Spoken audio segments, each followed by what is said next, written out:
Hello, ladies and welcome. I don't know what I was doing there. Welcome to Labada, guys. It's 459th episode of the DrunkNerds podcast, also known as Labada. I am your host, Tyler, and joining me with the man, the myth, the legend himself, Sir Colonel Gables. What's up, buddy? Dude, crazy work week. Barring all that, man, I am so excited towards Extra Life this upcoming Saturday. Man. Oh, crap. But, yeah, man, I'm excited for that. Other than, like, work-related stuff, I did make some gaming purchases this week, and it's actually one of the games I know you've been playing a lot of this week. Guardians of the Galaxy. Resident Evil 6? Oh, yeah, that too. Oh, man, not only did I get, like, Guardians of the Galaxy for PS5 and stuff like that, but for the people listening in, I also did buy the Neo collection for PS5. Okay, I was not thinking of buying this game until I came across a specific deal at Walmart inside of my local Walmart and stuff in my town. So on occasion, they go forth and they clearance games. They mark them down super cheap and stuff like that, and you're going to go through and get, like, you can get a specific game or something maybe for about a couple bucks or this and there. So they had marked down one game I saw that was like Madden 21 for like $4 on the PS5. I'm like, oh, no, I'm not getting that. I've played that. I know how that goes. But it's on Game Pass. But they have the Neo collection, right? Which is the collection of the PS4 games, like the first one, the second one, all their DLC and all that other stuff. They had it marked down to $7. A PS5 game? Yes. Wow. This PS5 game, this Neo, they still have a couple copies left.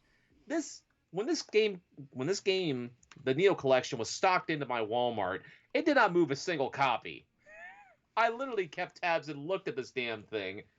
And no, nobody bought a single copy of the Neo collection, which was retailing at $70. Okay. Gables bought every copy. Oh no. Oh no, Gables is not that crazy. But I will say, man, this marks like the second time this past year where I've found decent games liquidated down to like a clearance level price. I mean, even before that, earlier on this year, it was the freaking Xenoblade Chronicles collection for like $10.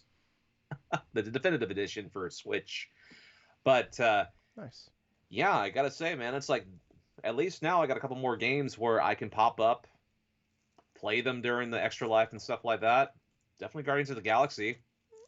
But I know going in like the week before Extra Life and stuff, there's like one game I'm playing right now where I want to finish, and I want to go through and see if I can get this done before Extra Life.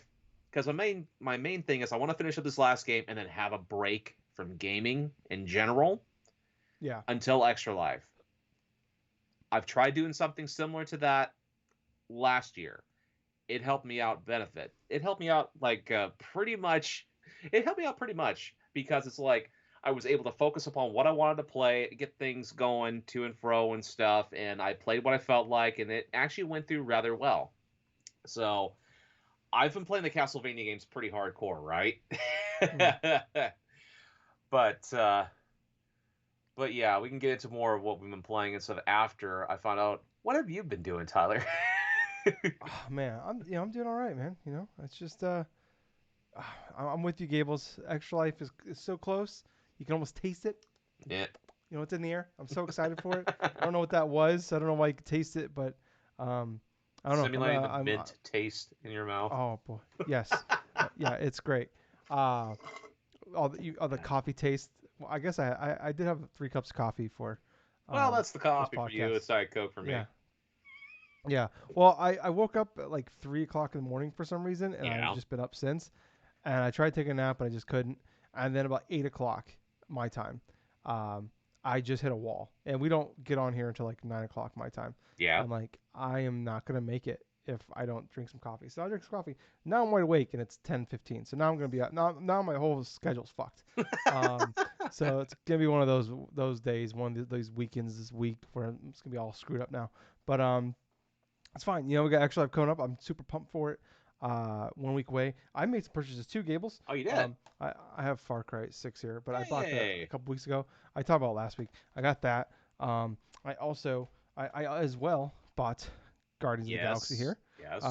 For audio listeners, we're just showing pictures of our games we have now. Um, and then I have House of Ashes here. Really? Um, House of Ashes. yeah, if you can see, yeah, it's the um, Is it? Is that the Dark sequel? Pictures. It's the Until Dawn people. Oh. It's their Oh third yeah, game. that's right. You were talking Yeah, about that. Yes. yeah. So I picked that up. I'm pumped with that one. I don't know how. Problem with Extra Life is always trying to play those like story heavy games sometimes on Extra Life. Especially if you're in a party with people and you want to chit chat and stuff like that, you want but you Right. also want to Right. focus on the story. So it's always a tough thing. So I don't know if I'm gonna um, maybe jump into House of Ashes on that day, especially if that one's so quick time eventy. Um, but yeah, I mean, oh man, if I guess we'll get into it here. Extra Life, if you don't know, it's we've been talking about it all the fucking time. It's your first time listening to us, or maybe you just listened to us on Wednesday a couple days ago. We did a special second episode for you guys where we talked about tips and tricks to survive Extra Life Day and stuff like that. And instead of like just doing a whole chunk during an normal episode, we'll just make it its own thing. So if you missed that, you're curious, go back and listen to it. But if you don't know, it is a awesome charity that we do every year. Extra-life.org is the website. We play games for 24 straight hours. It's typically the first Saturday of November, November 6th this year. All the money that we raise it goes to Children's Miracle Network hospitals. You get to pick the hospital anywhere in Canada, the United States, and you raise enough money, you get cool stuff like this T-shirt here, or you get some medals, or you get some cool lights. I got a light back there. There's a really cool light this year, but you get $2,500 to get there. It's just not gonna happen. It's an awesome looking light though. But anyways, we don't do it for that, but it's some cool benefits on the side. You get some stickers too. I like the stickers. But yeah, it's a really cool thing. Like I said, all the money that we raise, and we play games 24 straight hours. People will donate to you. If you're curious about it, go extra-life.org. Go there, check it out. I'll put a link in our show notes for everybody to look into it if they want to. But if you want to donate to us, that's great too. I'm Tyler Courtney. That's Gabe Bagno. Go look us up on there, and you can donate to us. But I mean, more importantly, I think just signing up, doing yourself, or telling somebody that you think would be interested about it, and them signing up would be even better because that's just more people participating. That's just more we're just spreading the awareness of this awesome charity. But yeah, I mean, I think last year they broke the record. They breaking the record. They have broken the record every year that they've done this. This is year 11, I want to say, Okay. 11 or 12. Yeah. I can't remember at this point. I think yeah. So this is gonna be my ninth year. Wait, No, it's gonna be your 10th tenth year. year, and then it's My gonna be 10th year. my ninth Your year. ninth. Yes. So I mean, I'm all jazzed up. I literally just drank all 3 cups of coffee like 40 like I drank them all like an hour ago and it just fucking hit. Like Gables, I had a very monotone normal conversation, and then like in the last like 10 minutes it fucking hit. So here we are. So the problem is now is I'm gonna be jazzed. Now I'm like hot, but I was like cold earlier, so I put on some like PJs, which you might have seen me get up Yeah. when I got the games. If you're watching us, and don't make fun of my PJs. They're very soft and comfortable, and I like them. The problem is they're too soft and comfortable and warm and thick. So now I'm kind of hot. Um, I closed the windows, turned the heat on a little bit, so because it was getting a little chilly in here. Now I'm regretting it, Gables, but I don't want to get up because we're recording.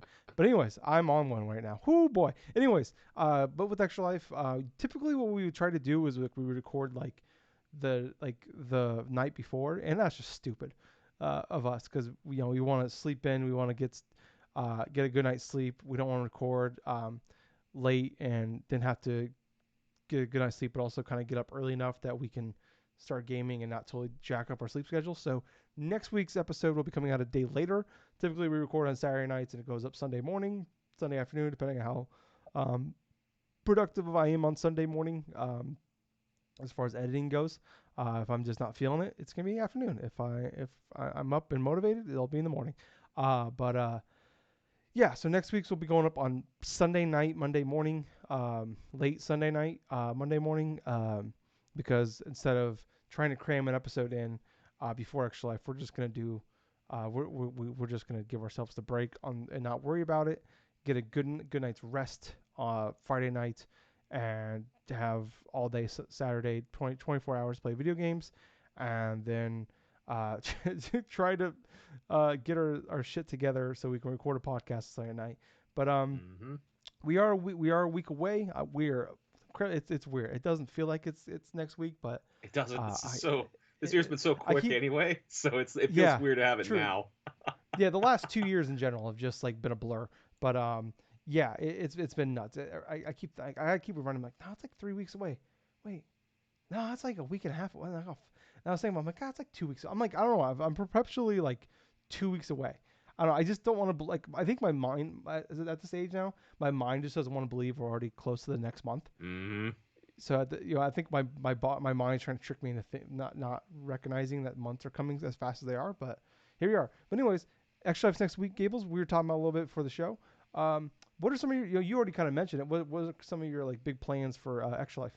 Okay, so my big plans for Extra Life. Honestly, I want to start off strong, really, because I want to try to do the similar things like I've done in the past couple of years, which is start at midnight and then work my way and stuff. So basically, for those that are listening in, I have a little routine over the past couple of years to where I fall asleep like around 7 o'clock sometimes, like on that Friday night and stuff, and then try to get some form of sleep and stuff, then wake up around midnight and just start gaming from there. I usually end up streaming Mm-hmm. my progress and stuff, so twitch.tv/Colonel Gables and stuff is a place where you can go through and watch my progress and stuff. I'll post the link to my Twitch, like not Twitch, but I'll post a link. Um, Message me on Instagram after the show. We use Messenger on Instagram, by the way, people, Yeah. if you're wondering.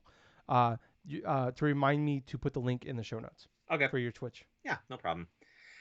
But yeah, during the stream itself, like on Twitch and stuff, I'll have my link to where you're supposed to, you know, you can follow the link if you want to donate or something like that. But for my actual goal and stuff like that, it's not going to be insane or something like that. I'm really wanting to raise like maybe like about $100, maybe max or something like that. If I hit over that goal, I mean, I'm fine. I'm perfectly fine. But I'm raising my money for Seattle Children's Hospital and stuff like that. That's something I'd like to do to help like the local kids like over in Seattle and stuff like that. But in terms of the gaming plans and of itself, I'm basically playing it by how I feel in that regards. I know Tyler, there's a few games that you and I are going to want to try to play together in that Mm-hmm. regards. If it's say like Back for Blood or if it's Operation Tango or whatever the hell, we'll go through and say from there. I hope that we will get a party together with some of our Yeah. friends with the Talking Ship and stuff and play some Rocket League or play whatever. That's something that we as a group have to try to decide upon if we want to play that one game together. And even so, I could stay on a little bit longer just to play that and stuff with you guys because You say that now. yeah, It I know. sounds yeah. I understand. I say that now, and then all of a sudden it's like not even an hour. I'm not even an hour like in after I get done or something. I'm just conked out or some shit. Yeah. But yeah, I feel bad for last year because I was playing some games and stuff I was trying to finish up, and then it was one of those years where I didn't have my notifications turned on. I see all these invites and stuff from Yeah. Jitterbug. I'm like, oh shit. Yeah. Yeah. Yeah. That sucks because you're trying to stream, but you don't want a bunch of notifications. But yeah, then you miss all the.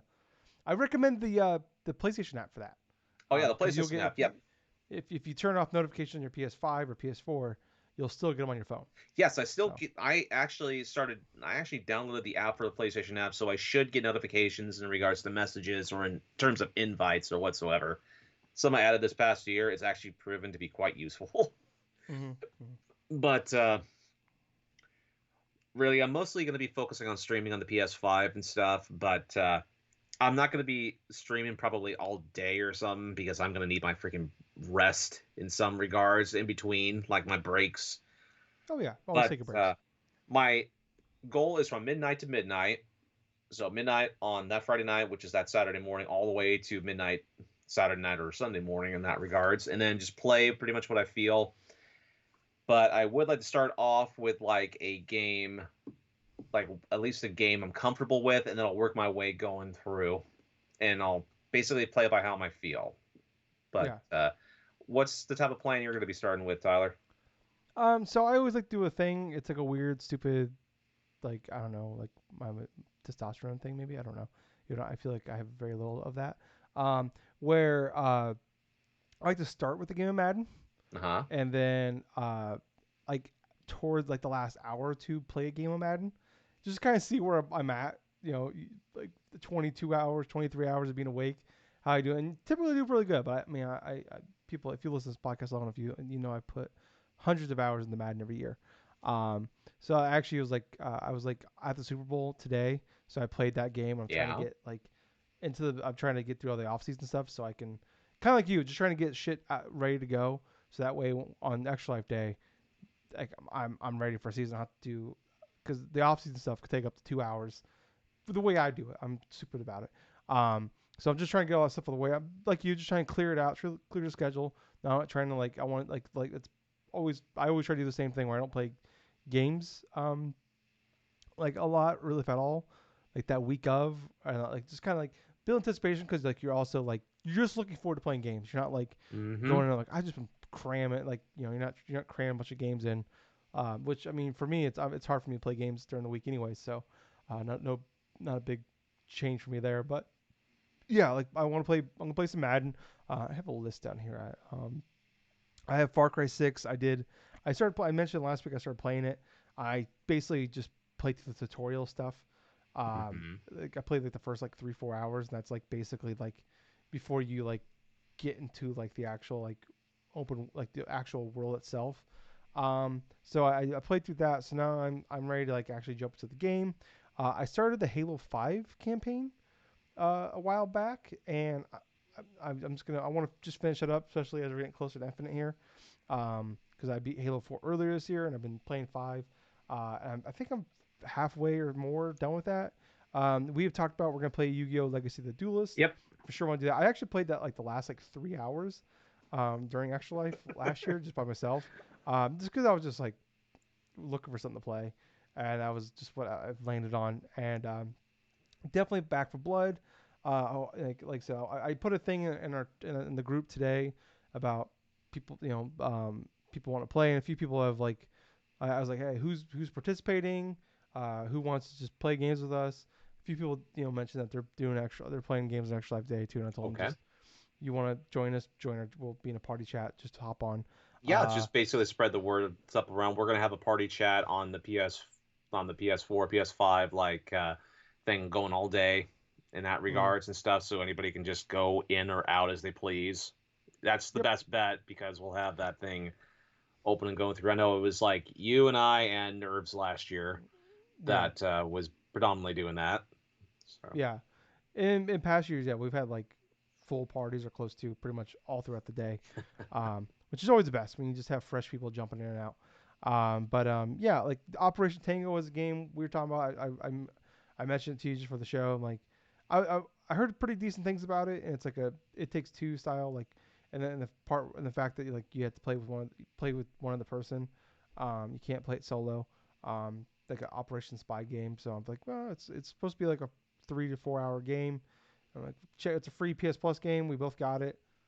Check it yeah, out. might as If well give it a try. yeah, yeah. I mean, if we like it, well, fuck yeah, we could probably beat it in one sitting, or at least during Extra Life. If we don't, it's whatever. We're not losing any money. I've had Ghostbusters. Remember the 360 game Ghostbusters they made a while back, Yep. like 12 years ago. I rebought it like Oh, remastered. um Okay. yeah, the remastered one. They put it out a few years ago. I rebought it for like $10 on PSN, like right before Extra Life last year, and I Uh-huh. was like, oh, this would be good. And I just never got around to it. And I've had it downloaded, and I'm just like, well, if I feel like it, I'll feel like it, and I'll play that. So that's kind of like my plans. Like you, like we've learned the hard way. Even like I said, this would be my 10th. This would be Gables' ninth. Even with 17 years combined experience going into this year, uh, we still are really bad about like we had a whole tips trick things, but like we've learned a lot of do's and don'ts. Even last year, we're like we're gonna play Resident Evil 6, and like we were miserable. So like I'm definitely like, and I've said it before, like I know I've done it in the past where I'm like I'm not making any like concrete plans where I'm gonna play this game for for 6 hours or whatever. I'm just let it flow. Whatever you're feeling it. Don't tie yourself to any commitments. So that's kind of where I'm at, where I'm just like, I feel like this is a good starting place. And yeah, like who knows where maybe people will hop in and we'll play some like Predators Hunting Ground, which was a PSN or Oh, that's PS Plus true. game a couple months ago too. I have that one downloaded just in case, like Rocket League, whatever. Um, so yeah, I really like my big things is I want to play Far Cry. I'd like to get a group together Back for Blood because I really like that game. But just you have to play with friends. Um, yeah, those are like the two key ones, and like Madden. But I mean, the other shit will just fall in place as we go. But yeah, those are Extra Life plans. Like I said, if you're interested, extra-life.org. Please go there, check it out, tell friends, share it, let everybody know. It's a really cool thing, and I can't wait. Also, and it's great too because we Gables and I both have long weekends Mm-hmm. now to recover from said day. Oh Because yeah. I had I had to work the Monday. I had to work the full week afterwards. I had two jobs this time last year, so that was terrible. Don't do that. If you can get that at least that Monday off afterwards, it will mean everything for you because there'll be no recovering at all from that. So yeah. But anyways, Gables, let's move on into some of our news this week. Not a very busy news week here. No. I was really counting on the PlayStation State of Play to kind of be worthwhile. And like I said it last. We were talking about last week. We were both kind of like not really expecting a lot here, but maybe we'll get like some like Final Fantasy 16 or maybe it'll be some cool announcement out of it. No, there was not. Uh, and I said this out loud when after the first trailer, because the big thing with like these like direct style presentations is the key thing is have something big at the end or at the beginning and the end, and then have a couple cool things in the middle. But Right. the key is a big thing at the beginning, or even like maybe not the biggest thing, but like a good punch to start off with, and then the really cool thing at the end. Um, and after the first trailer of the first game that was shown, I'm like, that was the first game, and that really set the whole thing in place for me. It was like a 21-minute, 22-minute long state of play, but they did say is all third-party stuff. They didn't, and usually if they have something big, they advertise it. Like we Right. very rarely get big, huge surprises out of these things, unless it's like when it's a state of play, that's the case. When it's a showcase, expect everything. That's a direct. That's like a Nintendo Direct where everything's on the table. State of plays, they're usually pretty.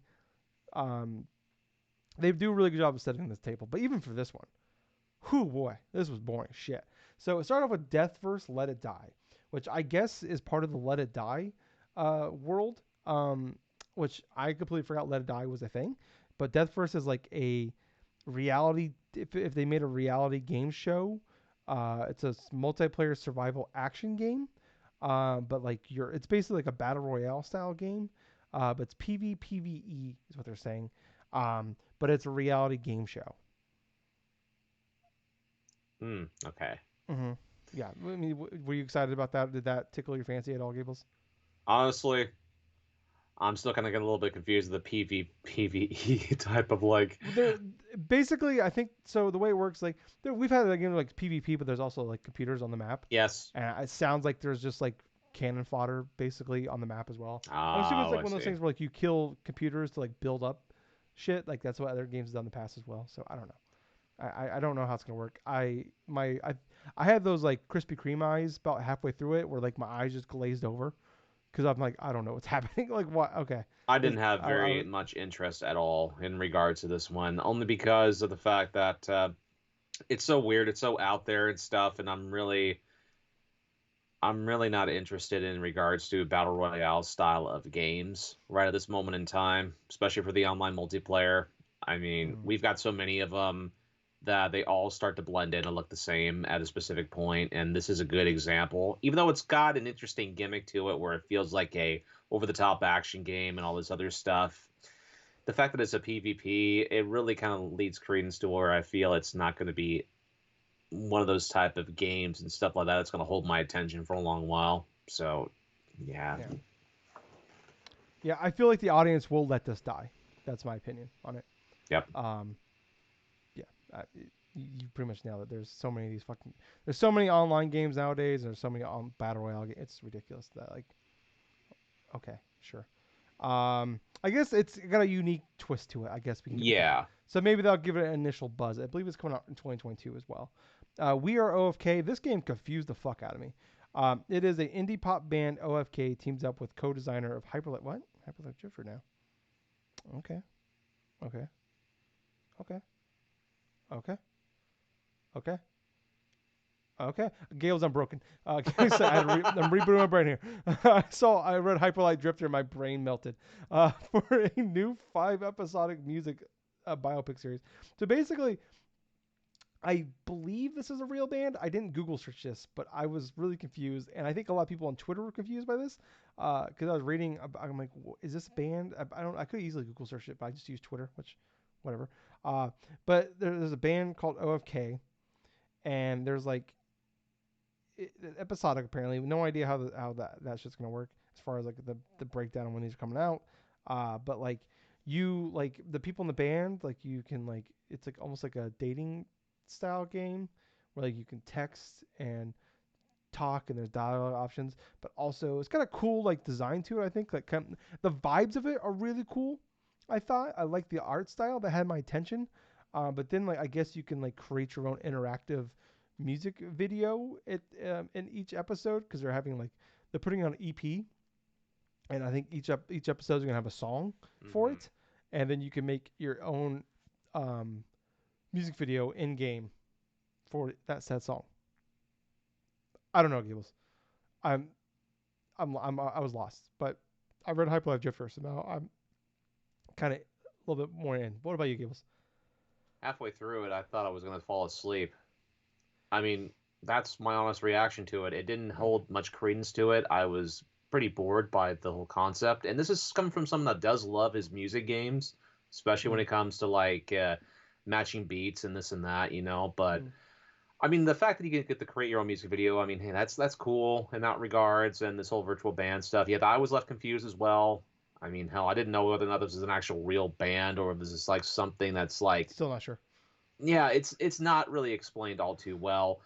But the fact remains is it totally rubbed me the wrong way in regards to that. It's part dating sim, it's part music game, it's part this and that. You know, it's I feel like that's too many factors to blend in, and it just feels like something that they just came up with in regards and just decided to throw a whole bunch of ideas on the like splat them on a chalkboard and stuff, and then just draw a couple lines. Okay, this is how this connects to this one and this that, you know, and I don't know. It just feels kind of like a chaotic sort of thing from looking at it.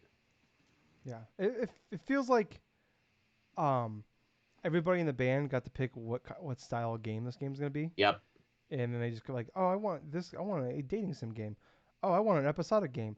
Oh, I want a music game. Oh, I want a game that looks like it was made in dreams.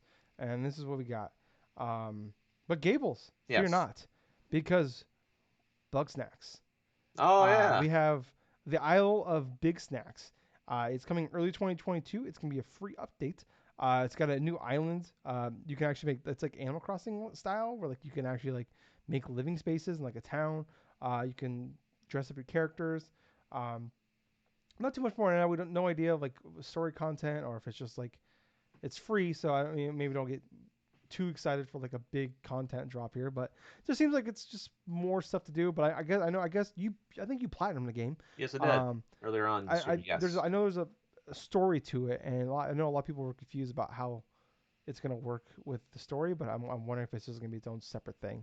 What's your thoughts on this, Gables? My thoughts on it is it looks like something that's placed between like the last mission of the original Bug Snacks and stuff like that, and is somewhere in between because it Okay. definitely feels like it's a subsidiary type of expansion or something before the end of the first game and stuff. When I first saw it, I'm like, oh, okay, is this a sequel to the original Bug Snacks? Because I liked playing that, you know, but Hmm. even though they give heavy teasers towards the end of that game that there's going to be a sequel. But Oh, the thing about this one, it kind of threw me off guard in regards to, okay, it's free content for the original Bug Snacks. My only problem is I don't really feel like wanting to go back and play Bug Snacks, the original one, because I've already caught all the quote unquote Bug Snacks. I've already went through and did a whole bunch of the different stuff, and I know what the end of the game is and this and that. And it's cool if, you know, this content I'm thinking this content was delayed initially because of COVID and stuff, and now they're coming out with this free update now, yeah. and that's fine, you know, in that regards. But in terms of the interest, this is going to really aim for the people that are going to be playing this game for the holiday, or if it's going to be like someone that's thinking about diving into bug snacks, and all of a sudden you see that stuff. But for someone like me that's already played it, already platinumed it and stuff, and really with a Pokemon game that's going to be coming out next month and stuff, where this game really does feel like a Pokemon game. I mean, yeah, it's not going to be warranting something for me to play long term, in order to Okay. just experience it. But I Yeah. think it's a I cool was thing. Yeah. yeah, I mean, definitely is cool, especially it's free. I do. Oh yeah, I wonder if it was delayed or maybe because this was a PS Plus game when Yes. for the launch month of PS5. So maybe they're like trying to like a lot of people didn't have a PS5 that have a PS5 now. We got the report that they're over 13.5 million as of September 30th. Yep. So there's probably 10 plus million more people that have a PS5 that didn't have one in November when the thing came out. So maybe trying to get some more sales out of them. Yeah, I mean, I should probably just play that game. I wanted to play it, but it just obviously November is a crazy month last year, and I just kind of missed it. You know what, man? It's Um, like you can try out Bug Snacks. I mean, I yeah, thoroughly enjoyed it for what it was, and I had a lot of fun, got the platinum out of it. But at the same time, it's definitely the type of game where if you just want to do a good playthrough and stuff like that, and maybe get a couple of things here and there, it's fully open with that. You don't have to complete everything in order to enjoy that game.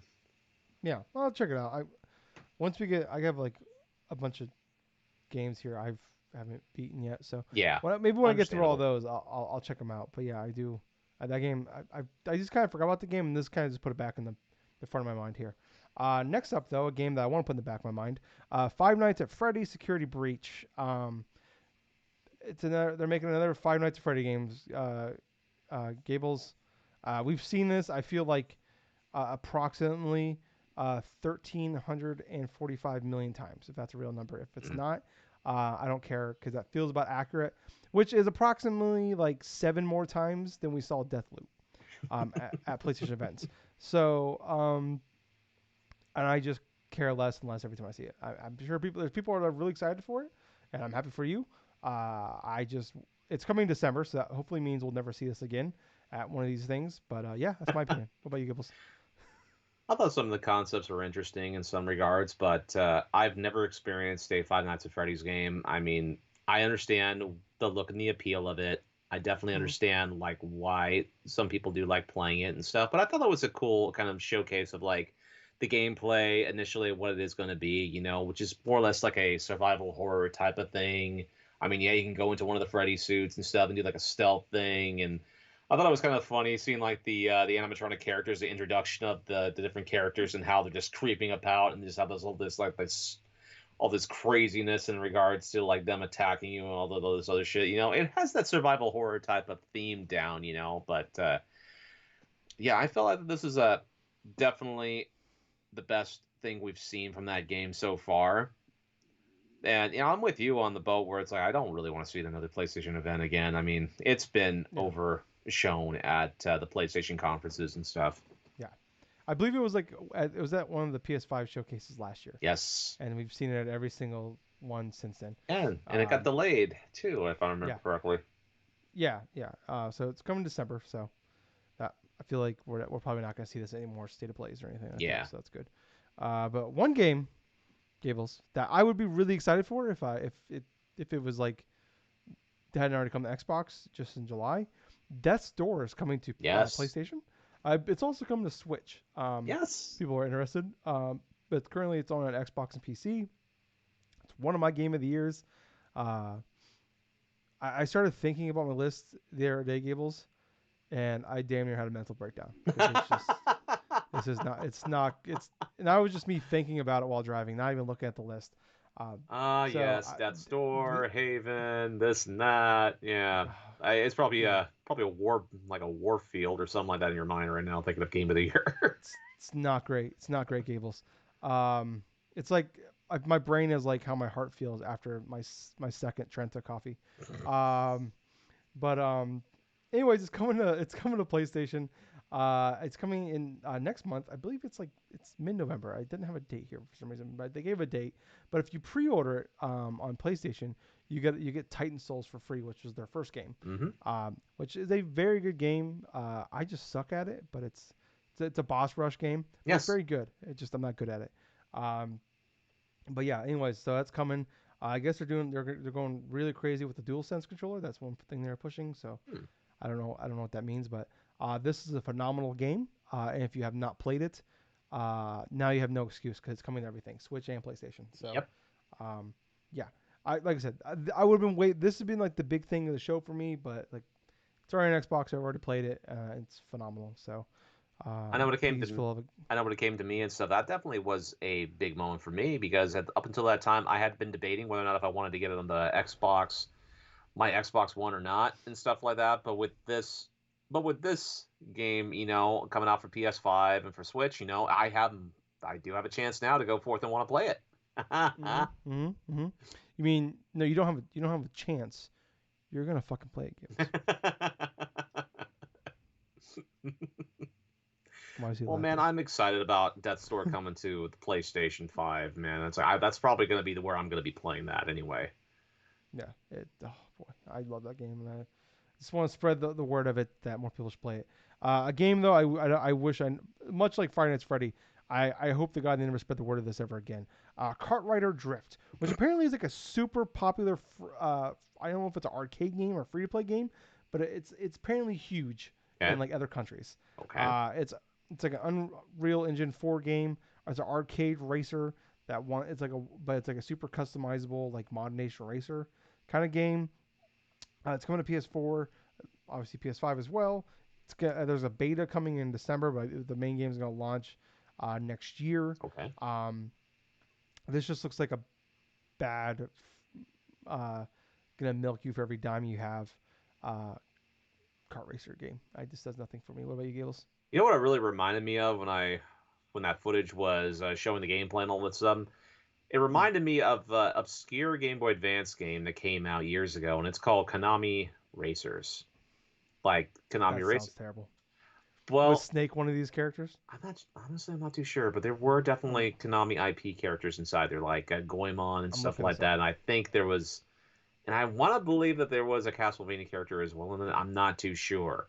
But Konami Racers and stuff like that was an obscure Game Boy Advance game that I think came out near the launch of the system, but it was a fairly competent racer.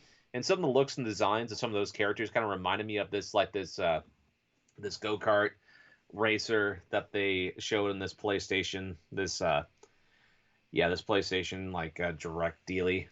But from the looks of the free to play game, I thought it looked all right and stuff like that. I mean, if it's a free to play game and it's got like an open beta and stuff like that, I may want to give that a try only because hey, it's some different alternative than Mario Kart. But at the same time, this is not going to be something I want to play long term. Apparently, it's called Konami Crazy Racers, Okay. and it actually came to the Wii U game Oh. shop. Oh, really? The Wii U eShop. Yes, Okay. yes. I kind of I'm wonder. looking. I remember this cover now. I did not realize it was a Konami game though. I remember the front. Um, I don't recognize any of these characters. Oh boy, it came out in June 2001. So yeah, a near launch game. It has Dracula from CastleVania, uh, Goman from Mystical Ninja. Yes. Uh, Motherfucker, it has Cyborg Ninja from Metal Gear Solid. So the God one I damn was it. referring to was yes, Konami Crazy Racers, yes, and there's a Hmm. Game Boy Advance game with it. And fun fact, this is actually one of the more rare games for the Game Boy Advance, as I'm seeing auctions for this damn thing on eBay for like over $300. uh, but yeah, In Konami Europe, Crazy Racers. it's called Super Konami Kart in Europe. So take that for what you will. But yeah, It has a user rating of 42 out of 100. that's for the Wii game, right? Well, it was they had it was a Game Boy Advance version of it. You know, they put Game Yes. Boy Advance games in the Wii U. It's that. They just the Oh, that's right. so yeah, that was the thing that happened. So let's not do that again. Um, Oh, that's funny. That's a cyborg ninja from Metal Gear Solid in it. that hurt. That It's got Gray wow. Fox. Oh fuck. If it has Wolf in there, I'm gonna be pissed. Um, boy. King of Fighters 15. They announced a new character. I already forgot her name. Dolores. Uh, Dolores. Thank you. Open beta is coming next month, I believe. But it's also the PS5 version is coming. So is this game?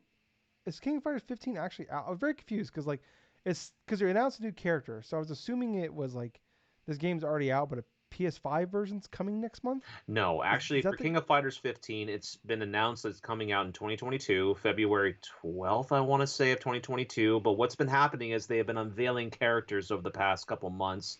This is the newest character that's come up from Oh, it.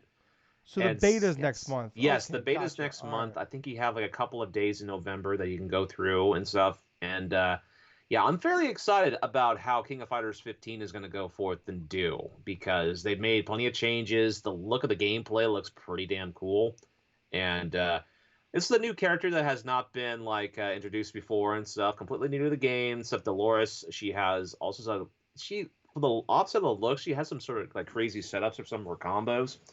But yeah, what's very much interesting about this announcement and stuff is it's the beta testing in regards to like the specific days where you can try out the online and stuff like that. But releasing early 2022 and this fighting game stuff for next year is going to be crazy as well because there are rumors that next year we may have an announcement for Tekken 8, which I'd be all for. I mean, hell, I haven't been enjoying the hell out of Tekken 7 the past like year or so, year and a half now. No, okay.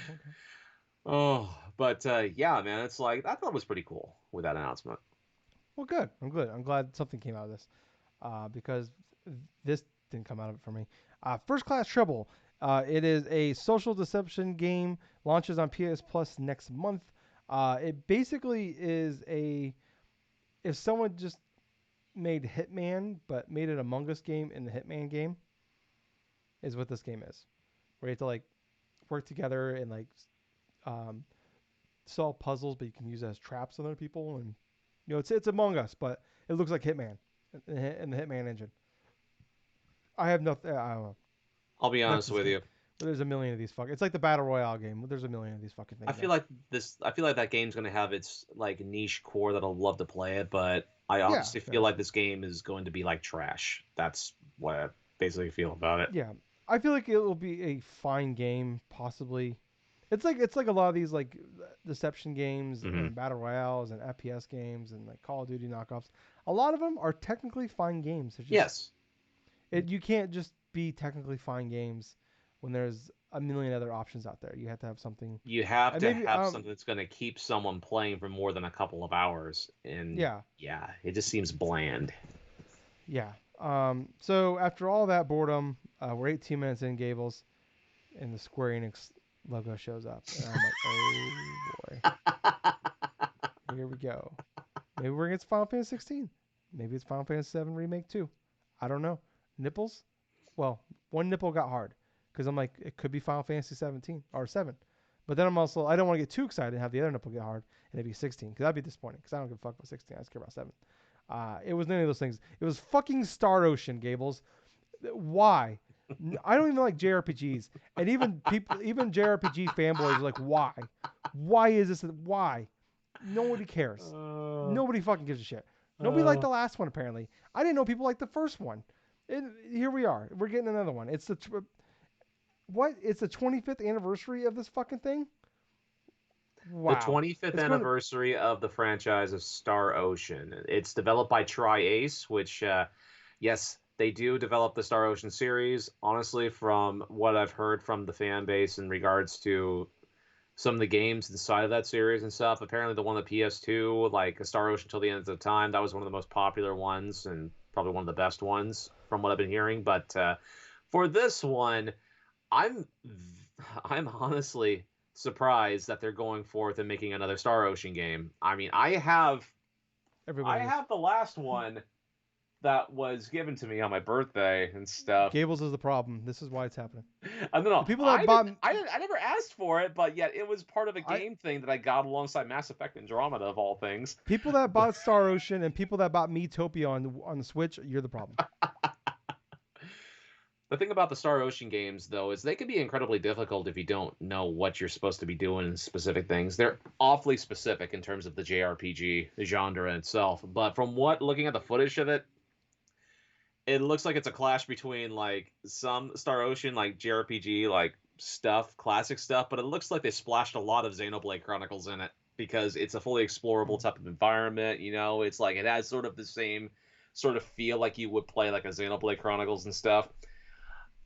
But I will say though, it's like when I saw the Tri-Ace logo, I'm like, oh, what? No. And that's the thing. Tri-Ace did develop more than just Star Ocean stuff like that. They also did. I think they did also help for like Valkyrie Profile, if I want to say. But I'm not 100% sure on that one. But I know they've created more games in that thing than Star Ocean. But yeah, it was definitely a weird placement to go forth and put out and stuff inside of this third-party thing. I mean, granted, biggest things that I liked going so far inside of that thing was the freaking Death's Door announced for PS5 and like freaking the King of Fighters 15 and stuff. So I know it was like a bottom of the barrel sort of thing, but yeah, I can't help but yeah, people really felt that announcement was kind of a disappointment for the new Star Ocean game. I mean, for me, especially when Square Enix was like that was like the big thing of Final Fantasy 16, and we got the logo and like, oh fuck, this is it, and it's fucking Star Ocean. they had That's to what's have funny. known that was going to happen and have that type of reaction. I mean, come on. Yeah, yeah. I'm keeping an open mind for the game itself, though. I mean, I'm not going to dismiss it. If this is a good game, this is going to be a good game. But if it's like a mediocre type of thing, then it's just going to be like another cog in the road. So, Yeah. no biggie for me. Yeah, and what sucks is like this was like essentially the one last thing, because the actual last thing was the only thing we knew for sure was going to be there. Yep. And they saved that for the end, which is an odd choice. It's Typically, so you don't see weird. that. Yes, they saved it for the end of it, and it was like what a Yeah. 5 minute sort of. Yeah, it was. Yeah, it was like a solid 4.5 5 minute long trailer for Little Devil Inside, which was revealed. Well, I guess it was like a Kickstarter game at like 2015. And but it was weird. They just never gave. It was supposed to come out this year. At the end of the trailer, they just never gave a date, not even a year. They just so okay. But we finally got to see some like more gameplay. We got some like gameplay last year. But it was all like in game, kind of not in game, but like showing like you're like sitting at campfires and like you're in a desert. But now we get to see like the overworld stuff, where like you're kind of like you're almost like one of those like look like to me like almost like one of those Russian dolls, the ones that like stack. Oh That yeah, I can't remember what they're called. it kind of But reminds it me looked like the nesting dolls. yeah, but like because they don't have feet and like they just kind of like jump around like on the overworld. You could take a car, you could take a train. I don't Right. know what the fuck you do in this game, but the more I saw it, like I was actually like intrigued by this, and then the more I saw of it, the less interested I got for every second. What about you, Yeah. Gables? Honestly, there were some things that I saw from that initial trailer, where it felt kind of boring because the whole concept introduced anything. I thought it was like a square. Thought it was like a exploring a lot of various places and stuff and doing some sort of mundane cup of tasks and stuff. Mm-hmm. It started to become interesting a little bit more when it came to combat stuff. Maybe a little bit of combat stuff. There was that moment and stuff where the dude like stuck his like a sword or something through like a zombie or whatever the hell type of thing that was chasing after me. He was just starting to drag the thing along and stuff and try to use it to attack another enemy and this and that. But I don't think this was the best way to showcase the strengths of that game, because even with that, it didn't really leave a good first impression when I saw it. I mean, granted, this could be a great game, and we probably wouldn't even know it because of the way it was presented. Where you had like a lot of uninteresting things that were building up into like actual action sequences that could have actually been more emphasized in that regards. Because I was left wondering, what type of a fucking game is this? Is this a JRPG? Is this like a pure up It's action a game? it's supposed to be like a survival style game, but yeah, I don't know what like I think I don't know. It was I don't know. The more I solve it, the less interest I got, the more confused I Yeah, got. So if it's like a straight up survival game or something like that, it just seems incredibly boring in that yeah. regards. So yeah, I don't know. I mean, overall though, Gables, what's your thoughts on this fucking state of play? All right, so for this state of play, there was pretty much two things that I liked throughout that entire thing. One, Death's Door coming to PS5 and obviously Nintendo Switch and stuff, which could have been left for like a random announcement on YouTube for them. But Gables, everything in this thing could have been a random announcement on YouTube. you bring up a good That was point. the whole. That was the whole thing about this.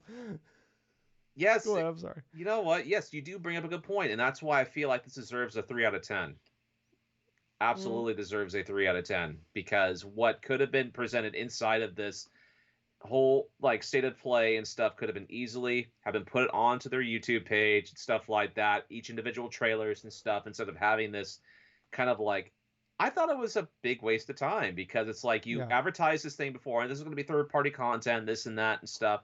Instead of making it a spectacle and make it bigger than it was and stuff like that, post the trailers right there like you generally do for every week for any other game releases and stuff that you got. I mean, when Yeah. the biggest thing that came out of that whole thing was Death's Door coming to multiple different consoles that hadn't been out previously, and King of Fighters 15, which, it's going to appeal to some of the hardcore, like, fighting game fans that are interested in it. Like, well, you know what? I like myself. I love my fighting games. I mean, I'm not going to doubt it. I mean, hell. But at the same time, for everybody else, if they weren't interested in those subset of games, they were left incredibly bored and thinking, what the hell are we even doing here watching this? Yeah. Yeah, I agree. The one saving grace was like, it was like 20 minutes, and I went in, like I said, I think most people had their expectations pretty low. Yep.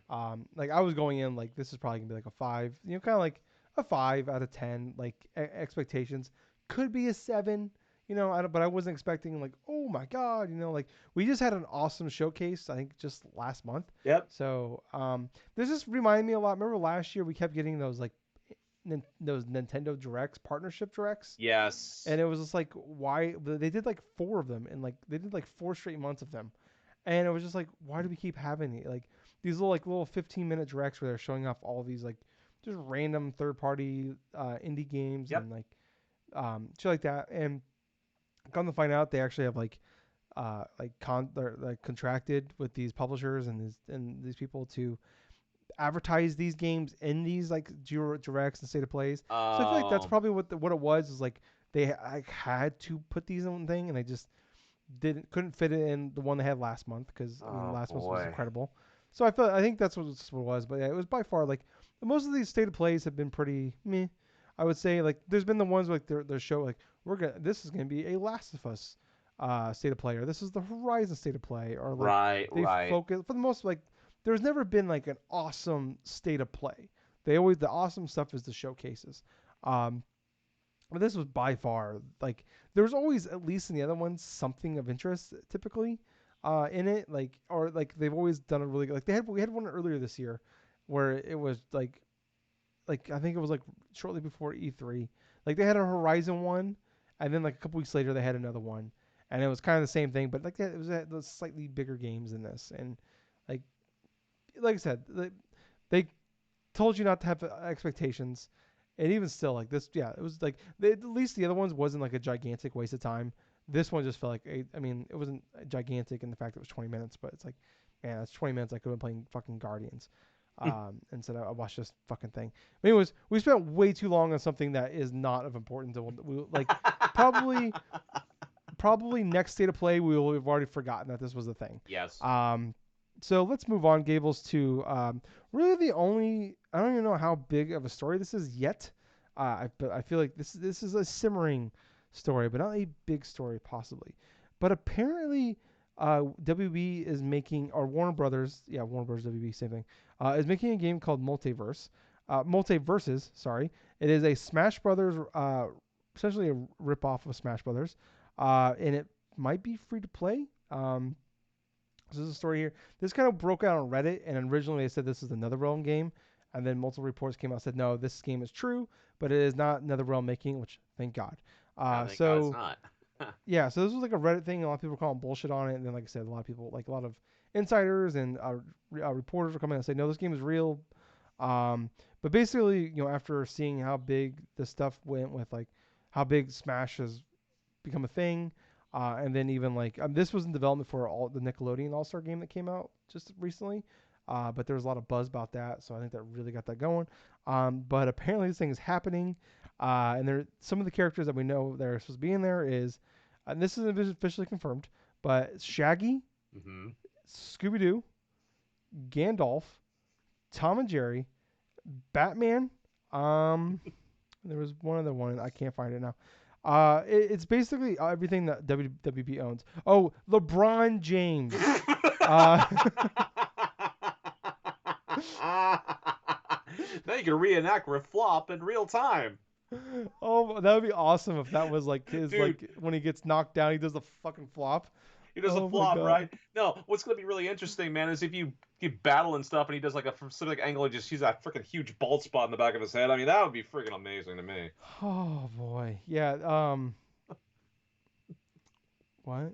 Okay. Okay, I'm reading through this here. So the big thing is like it sounds like this might be free to play. This is kind of more budgety. Like this isn't gonna be like a huge thing. And the thing is like they might have like some free characters, but then like the big thing is they basically want to just replicate the kind of what Smash Brothers has done with this, really with the last two, where they've added these DLC characters and they made an event out of making and like kind of kept the in the front and the focal point of the public. I guess I'm sorry. I'm trying to find words here and I can't do it.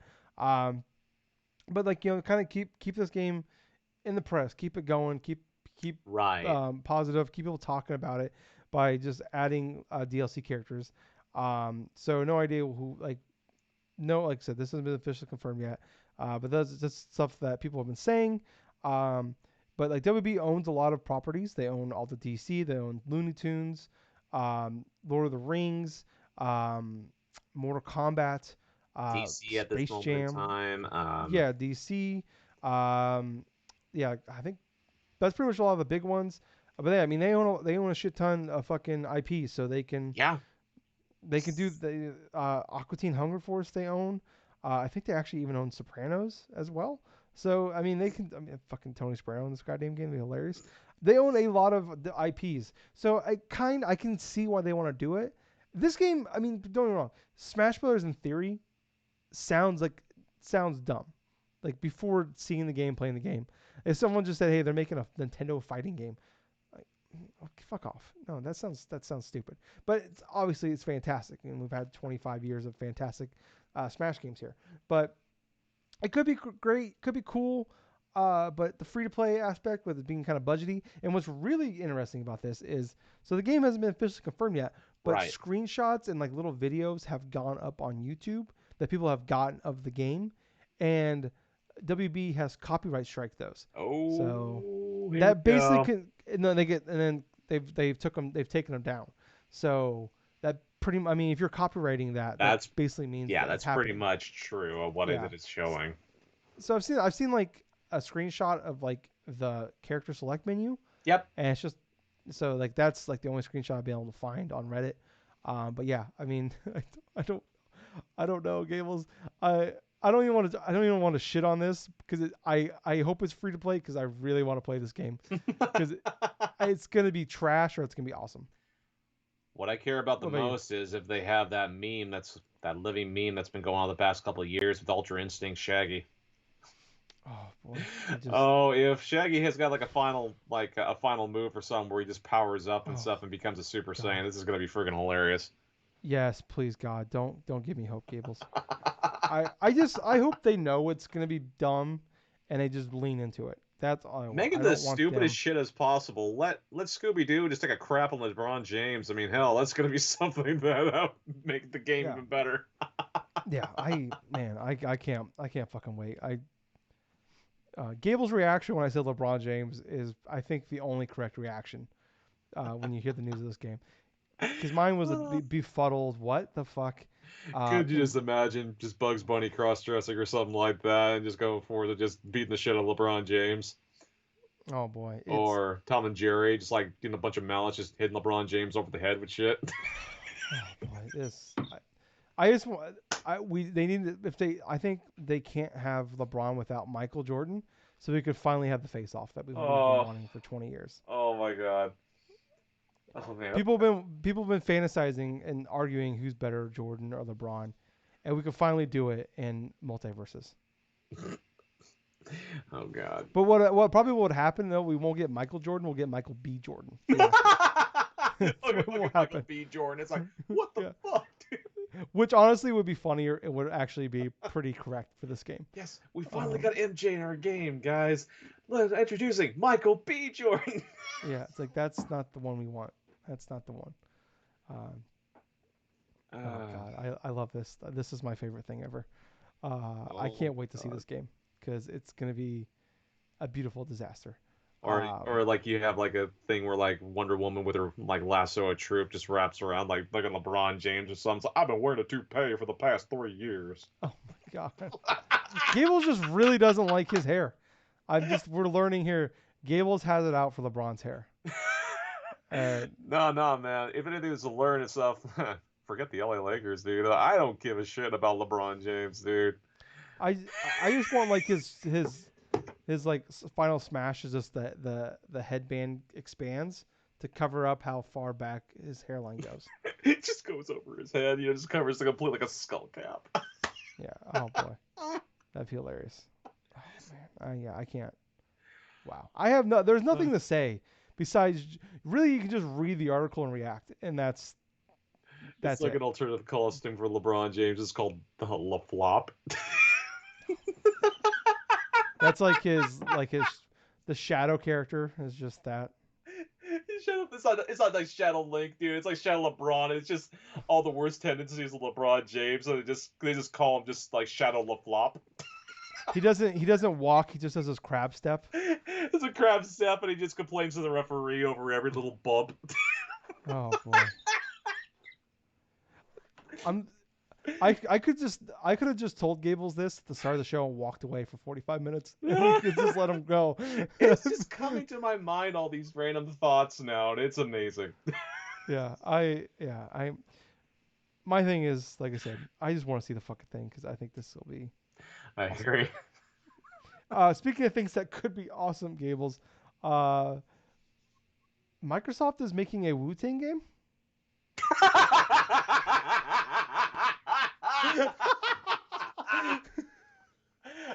Oh, oh my God, we can't segue to this, dude. I'm fucking losing it. This So is we the go, best. so we go from fucking LeBron James inside of a Smash Brothers theme game to fucking Microsoft making a Wu Tang game. I mean, what the actual fuck is this year? You would this. I swear to God, this isn't April Fools, people. This is real. You These think are that this is real. companies, you think that gaming companies would learn from the last Wu Tang game that came out with its own special controller? The No, little Wu Tang symbol. no, no, they haven't. Okay, So let's hear more nuggets of information from this. okay, so its code name is Project Shaolin. It is a Wu Tang themed action RPG, led by Brass Lion Entertainment. I don't know much about them here, so this is for recently we had a large data leak from. This is from WindowsCentrals.com, by the way. I'm just gonna read the article here. From NVIDIA gave us a wealth of new code names for potential and speculative upcoming games. Something we mentioned about was there's a lot of Microsoft games there with code names that we Uh didn't know huh. what the games were. Um, some of the stuff was like Project Indus, which appears to be a 4X strategy game led by Oxide, which I think Oxide is the Banner Saga team, if I'm not mistaken. Um, may have also uncovered yet another project from Xbox Global Publishing. There's a fucking ad. So potentially a Wu Tang Clan theme game some months ago. Jeff Grubb, who we've talked about, and he also was one of the lead people reporting on the MultiVersus game, added extra weight to the info. Funnily enough, a viewer of the podcast asked Grubb. The developer was Brass Lion, which he lined up directly with what also I heard. Brass Lion Entertainment is relatively new studio comprised of industry vets. We believe that they're building an action RPG currently codenamed Shaolin in partnership with Xbox. Um, and details are revealed on my. So this is the guy here on his Xbox 2 podcast. Shaolin is a third-person melee-oriented RPG complete with four-player co-op. The campaign is planned to run for a couple dozen. Oh fuck my stupid ad here. God damn, there's so many ads on this website. A couple dozen hours, complete with a rich in-game comprised of seasonal content drops. All right. So every time they add a new Wu Tang member, they're gonna drop them in there. Maybe LeBron James will be in this game too. Um, you will be able to obtain loot, weapons, gear, and so on, and both procedural in-game dungeons and more tailor-made events. Also, it appears that legendary hip-hop group Wu Tang Clan themselves will be heading up the game's soundtrack. Well, I hope the fucking god so. Um, so yeah, so they've apparently they put up that they're hiring for a unannounced action RPG with the anime aesthetic. So yeah, I think that's pretty much everything we know so far. Probably be a Game Pass game. Yeah, that's pretty much everything we know, Gables. Yeah, I mean, just like I don't know. These might be my favorite things we've ever talked about, Gables, because I don't Oh know. my god, dude. Where to begin with this one? I don't know Okay, I don't know. I got first off, nothing. yes, Wu Tang Clan making their own video game in Good current for them. year 2021, partnering with Microsoft of all companies, trying to look for people to build this game. It's supposed to have an anime aesthetic, Mm-hmm. action RPG with Mm-hmm. a solid end game. Oh, okay. It has the There, soundtrack of the Wu Tang Clan. I mean, hell, granted, I don't know what the hell to think about this at all because it feels like this is a gigantic meme in and of itself. It feels like, oh god, this has the tendencies where if this hits on all cylinders, it could potentially be a amazing game.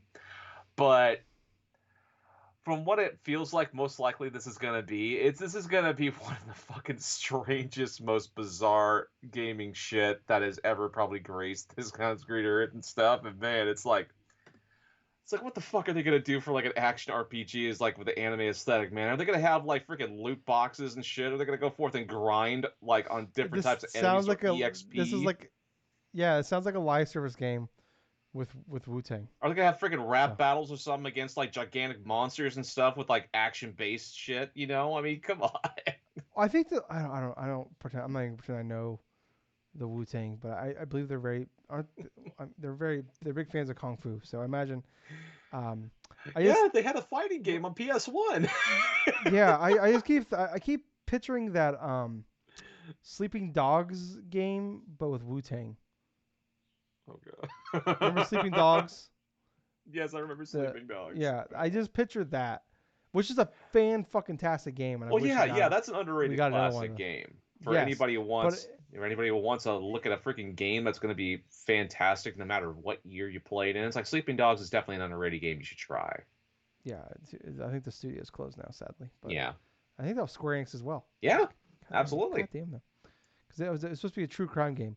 Then they got turned to Sleeping Dogs. Oh god, that game's so fucking good. But anyways, if I just for some reason I just keep picturing that game, like best case scenario, it's a live service version of Sleeping Dogs with Wu Tang, which it actually sounds pretty cool. But I don't expect it. My opinion is the same. I just can't wait to fucking see this thing Dude, because it will also be a beautiful disaster. I am not going to believe this thing exists until I actually see it with my eyes, dude. It's that type of a game to where this can't be fucking real. This has got to be some sort of bullshit that is just spewed on the internet by some random Yeah, teenagers or something. No, not even teenagers, some random freaking dudes on the internet or something. You know what would be freaking hilarious and stuff? Let's take the like the 90s like rap group and stuff like that, the Wu Tang Clan, and let's go forth and just add them inside their own gangster rap uh, anime aesthetic sort of freaking action RPG and stuff. And let's have them battle a gigantic demon or something like that, where they're all just freestyling and some shit. You know, it's like uh, I these these last two topics all came out in the same day, and I had to look to make sure it wasn't April 1st. I'll yeah, say that. yeah, I could see why. Yeah. I could absolutely Like see why, because what's next? We're gonna get a live action trailer for a Zelda movie. Is like okay, I don't. I mean, oh boy, I don't. Yeah, I don't. I live just don't action have Legend anything. of Zelda movie or something like that with fucking oh, should I say it? Samuel L. Jackson as Tingle. Kalu Kala, motherfucker! I'm Tingle, motherfucker. fucking hilarious. LeBron James is Ganon. That'd be fucking awesome. I just want to tie in LeBron into every single one. LeBron As soon needs to as be you in every game. battle freaking Ganon, the fucking Ganondorf or some shit, it's just he just hit him with a sword, he just flops. I just hope that we get like one more Smash Brothers DLC character, a surprise character, and it's LeBron James just for Gables. Oh god. Oh god. Just for you. That'd be great. His final smash is just trying to pass the ball or something like that, but accidentally gets hit in the back of the head and just goes flop. Yeah. I don't. Yeah. Oh boy, yeah. So it's this might be one of the weirdest weeks for news, Gables. Yes, this is highly entertaining. Yes. Unfortunately, though, I think we peaked there on news because the rest of it pretty much par for course here, Gables. Pikmin Bloom is a thing. Okay. I don't believe LeBron James is in this game though. No. But I mean, I watched the trailer for it. It looks like the other Niantic games, but Pikmin follow you, and the more you walk. They made the Pokemon Go game as well, and Ingress, I believe, is the other game they made. This is the type of game that LeBron James would play, or someone who was taking his talents to South Beach. Mm-hmm. Yeah, that'd be, if you just walk from LA to South Beach, Gables is having way too much fun. You would think he's the one 3 beers in and had 4 cups of coffee, not me. What was in that Diet Coke, Gables? I gotta know. Nothing was in that Diet Coke that I was aware of. But at the same point, man, it's like I just basically got so triggered. Just all these like mechanisms in my head just arranged just right, where it's like, okay, I'm fucking gone. Oh boy, we've finally broken Gables. After it's not all my years of ranting and of just random rants. It's fucking Wu Tang and LeBron James that broke it. The ball thing. Face just hearing this in the same sentence. It's like, yeah, we're gonna have a Smash Brothers themed game with LeBron James, and there's an action RPG with a Wu Tang Clan. We're calling this episode "LeBron Joins the Wu Tang Clan." God, what the hell is next? Is this gonna be like some sort of freaking like action platform with James Scarlett? With Gene Simmons, maybe. I think that's better. More likely. What if we get that weird Aerosmith style game on Super Nintendo, but it's actually just Kiss? What if it's LeBron in Aerosmith? Oh my God, I love that. I love that. He's just throwing, instead of throwing discs, he's throwing basketballs. That'd be great. Or headbands. Man, I'm sorry, LeBron. I don't mean to do that so much. I actually like you, LeBron. I swear. Yeah. So, anyways, Pikmin Bloom. It looks like another Niantic game. Gables, are you gonna be okay? Yeah, I'm gonna be fine. You know, it's like Pikmin Bloom is gonna be one of those type of games and stuff like that where it's like it's gonna be fun for a little while. Yeah. But yeah, it's the same type of effect, you know, like with Pokemon Go and everything else and stuff, where it wants you to go outside and stuff and just do like a bunch of random like crap and stuff. But fuck that, right? But at the same point, you know, it could be a fun game, but hell, I'm not even sure. I mean, I haven't tried it yet, but keep my mind open about it. Yeah. I feel like this game came out a few days ago, and I already feel like no one's talking about it anymore. So, obviously, these games have. I mean, there's games out there all the time that have these big. They make millions of dollars a day, and we've never heard of them. Our games that blew up for a little bit of time, and then we don't hear about anymore, but they're still fucking huge. They just have their own little pocket that you don't know about. I mean, Pokemon Go had like its most profitable year just last year during COVID. So, you know, when no one can go outside. So, I mean, weirder things have happened. So, I don't know. It seems like a less popular IP and a less fun version of Pokemon Go. You know, because at least Pokemon Go, you're dealing with Pokemon and you can capture them.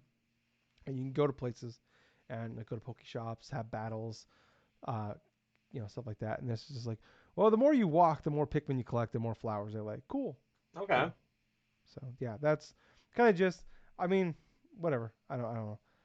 This whole Nintendo with the phone stuff has been a.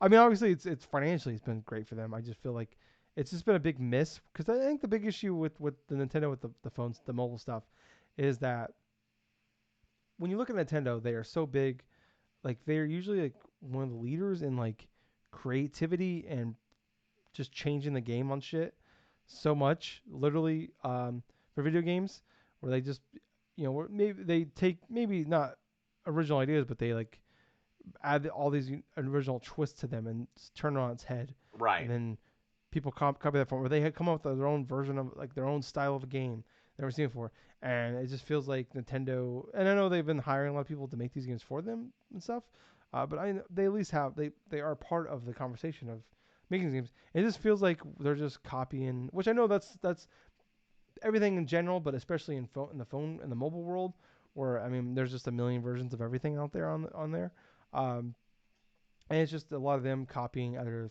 things, like whether it's a run, it's a run game, or a fucking the Pokemon Go wasn't even an original game, um, so yeah, I don't know. I mean, or Fire Emblem. I mean, these games are obviously generating money for them, but Right. it's just the more you hear about, the more it's just The more successful seems like games from the mobile ventures of Nintendo has been obviously Pokemon Go. I know the Fire Emblem game, Fire Emblem does really Heroes, well I for think it's them called in Fire Emblem Japan. Heroes. That's Yep. been very profitable for them because it's more structured like a gotcha style game that many mobile Yeah. developers have implemented. So those two games I know have been highly successful, but there are other mobile tenture like ventures and stuff haven't really hit as well. I mean, The Animal granted, Crossing one. well, Animal Crossing Doc Pocket Camp, that was one that was maybe fun for a the while for people, but it didn't really retain a lot of stuff. The Mario Kart there was one the definitely didn't hit a lot of they're still people's adding to it, so things. there's people to it. But then there was like the Me one where you like can Oh dress your yeah, character. the whole like me, There was it was almost like a Miitopia style of a game too, wasn't it? but like well, Miitopia actually has a game to it. That was literally just you answered questions, Okay. just taking all the information. Dr. Mario was a thing. Um, The most and famous half of one, the most famous example about it, it was like when they started bringing like Super Mario Run, and that was like a $10 game and stuff at the yeah, time in a mobile space to and where the games are maybe $1 at most or something like yeah, that with add-on content and stuff to where it was more like Nintendo just getting a $10 for like a one lump sum and stuff like that for the entire content of it. So yeah, and that sold yeah, very. I mean, it sold it's all well, millions. It but sold well, but I mean, on mobile, it did not do great. yeah, In mobile terms, it was well below what they wanted. So people don't want to pay for games on phones. So not full I don't games. know. Okay. Yeah. So yeah, I don't know. I mean, shit's hit. I mean, Fire Emblem hit. I get. I mean, like, but when mobile games hit, I mean, they generate mm, tens of millions of dollars a month, hundreds of millions, billions of dollars a year. So yeah, I think. I mean, obviously, they're making money on these, but yeah, I don't. I feel like a lot of Nintendo fans are just like meh, whatever. And I feel like that's the thing with Pikmin. But thing is a meh and dead as well. Vicarious Visions. So we talked about this earlier in the year that Vicarious Visions, all their staff kind of got morphed into Blizzard, and they were working on the Diablo 2 remaster Mm-hmm. to kind of help get that shit together. And that game came out. It seems like people are pretty happy with that after the Warcraft 3 debacle and just Blizzard, even before all the shit going on with Activision this year. Um, they just not in a good place. Like Toys for Bob, who did the Crash Bandicoot, not Crash Bandicoot, Spyro. Um, maybe did they do Crash Bandicoot? Yeah, Was Vicarious that Visions Toys did for do Bob? Crash Bandicoot. They did like Oh, I mean Toys for Bob oh, though. Toys for Bob. Yes, They did they did. Spyro. They did Yeah, do okay, like things for Crash Bandicoot as well. I think. I think yeah. they were. So Wasn't it them being instrumental and stuff like that for the trilogy of it? I The I think they did remaster? the trilogy. I believe they did the remake. For, I think they did four. I think Yeah. Toys for Bob did Spyro and Crash 4. Okay. And then now they're gone and they're working on Warzone. Uh, and now Vicarious Visions was morphed into Blizzard to do Warcraft or to do Diablo 2, and now it sounds like they're on Diablo 4. And the name, like, I guess people like that were Vicarious Visions have like spoken to people privately and said that yeah, we're basically just Blizzard employees now, and now they're officially just Blizzard employees now. Where Vicarious Visions, the name is no longer a thing. Now they're just Blizzard. So um, it's just sad, After Yeah. they've done awesome jobs with these remakes of Crash and Tony Hawk, and we were thinking, we're gonna get a third Tony Hawk remake of 3 and 4, maybe even a new Tony Hawk game. And Yeah, this is. Well, Hey, good job, guys. Go fix our other shit because we fucked it up. yeah. I mean, it's sad to see that Vicarious Visions, company that's been around for like over 30 years and stuff like that, just disappear in terms of their name, in terms of their styles for such short of time and stuff.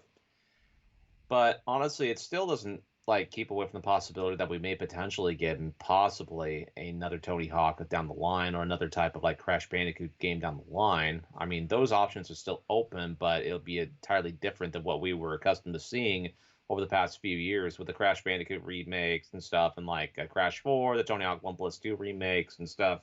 Spyro. Spyro as well, that remaster and stuff. I mean, Vicarious Visions and stuff like that, along with like Toys for Bob and stuff. Those two did fantastic jobs of like reestablishing these classic games in an entirely new game too, with Crash 4 and stuff, and added a bunch of creativity and added a bunch of like flair in regards to what these games were back then, but yet emphasized more of their influence of what made those games great back then inside of a modern setting, which is what's highly important for them to become that successful. I mean, hell, their games are available like on all systems, including PC now. You know, it's like that's Mm. definitely worth noting and stuff. But it just sucks now that you're considered Blizzard employees while going through that whole shit that Activision Blizzard's going through. Yeah. So, um, yeah, I don't know. Yeah, it's just sad, and disappointing. It's just like, I mean, it's just now Activision Blizzard. You know, like we had these great studios making some cool side shit for them, and it's like, it's literally just Overwatch, Diablo, Warcraft, and Call of Duty. You know, Yep. like that's all they care about. That's all they care about, anyways. So, I mean, I get it. They gotta make money, you know. But you think you hear about like Bobby Kotick, the CEO, after everything that's happened, he's now taking a massive pay cut, For a year. down to 60 for a year. Well, until he said until things get right, but it'll probably be a year. That'll But probably be a year. down, but he's not taking any bonuses or anything like that. So he went from last year with bonuses and his salary, he made 155 million dollars, and this year he's only getting 62,000, which I'm not gonna feel sorry for him because he's made hundreds of $1 million the last decade. He's considered not by like this is by um, like several people in that are like for public companies that are part of the stock market. Bobby Kotick is by, I mean, this isn't a video game thing. This is just, you know, by journalists and people in the world of stocks and everything like that, where everybody agrees for years on end that Bobby Kotick is the most overpaid CEO Yep. in the country. And this has been going on for several years. This isn't a recent thing. This has just been going on. So now he's the most underpaid one. I'm not underpaid because he's honestly lucky to have a job. Um, Mm-hmm. and I think a lot of people agree they shouldn't have one. But going down to 62,000, I mean, you could say it's an honorable thing. It's the right thing to do. It's the thing you should do if you really want to keep his job. They're investing $250 million into making it easier for people that do go out and talk about their um, any incidents that happen at work. Not even incidents, but like being harassed sexually or whatever at work. They're investing $250 million in that to like actually have um, a third party come in and help these people out, and not oh yeah, we'll have someone help talk to you and take this information, but we pay them, so you know whatever, and then nothing happens, and then make it a better place to work. Also, they're investing a lot of money to do a better job of having equal pay for um, for sex. So males were making substantially more money than the females were. So now they're gonna fix that, making it so they're making equal pay, which it should be, and they're investing it. They're gonna focus more on doing a better job of hiring females, non-binary, gays, and lesbians as well. So that's awesome. So they want to increase that the diversity of them by 50% the next, I think, 2 years they said. So that's awesome. I mean, it's awful that all these shitty things had to happen, True. but usually that's just kind of the case of how things go, where shitty things that happen for good things to happen. That's usually, unfortunately, that's the way our world works. Um, but yeah, so it was just all around sad. It's all around sad. It's no good. But I also wonder with the they're going to come out with their report for the last quarter. I believe in a couple of days here for Activision Blizzard is. So I have a feeling, and I think a lot of people do have the feeling that they probably don't have good things to say, good things to report on financials for the previous quarter. Because It would and be I surprising if they had like record profits, even regardless of that shit going on. yeah, I feel like it. This is I don't know, and maybe because like I said, I just said with like the mobile stuff, like there's pockets of these games that we never hear about, or like they blow up for a little bit, and they to us they're dead, but to a lot of people they're alive and well. It just feels like this year that the Call of Duty Vanguard is not the hype isn't there. I Nope. would say, and like definitely like that is not our world for sure. Like I enjoy the campaigns, but like like I hear my dad and sister talk about, but they play all they do is play the new Call of Duty and they play Warzone. That's their thing, and they mentioned it a couple times. But like I just not hearing that out in the wild. I'm not hearing that. I'm not seeing that on social media. I'm not seeing that. Like listen to people talk about when I talk about video games. People, I'm not hearing the buzz about it. Right. Um, so I just wonder. I mean, it's Call of Duty. It's gonna sell super well, but I wonder if like the excitement level. And I probably doesn't has very little to even do with what's happened this year with them. I'm sure most people probably don't even know what's happened to them. But I'm curious curious if this game just isn't vibing with people. To be the case, because I mean, Modern Warfare was I think that one of the highest selling Call of Duties ever, if not it is like, and it really brought back I think the not really brought it back, but it like really rejuvenated the franchise because I feel like I mean if it was funny, the more I enjoyed the games, the less the core audience enjoyed the games. Um, with Advanced Wars and Infinite Warfare and stuff like Yeah. that. So people really loved Modern Warfare, and like we talked about it, like it's been on the NPDs every month for 2 straight years, um, and typically in the top 10. Typically, a lot of times in the top 5.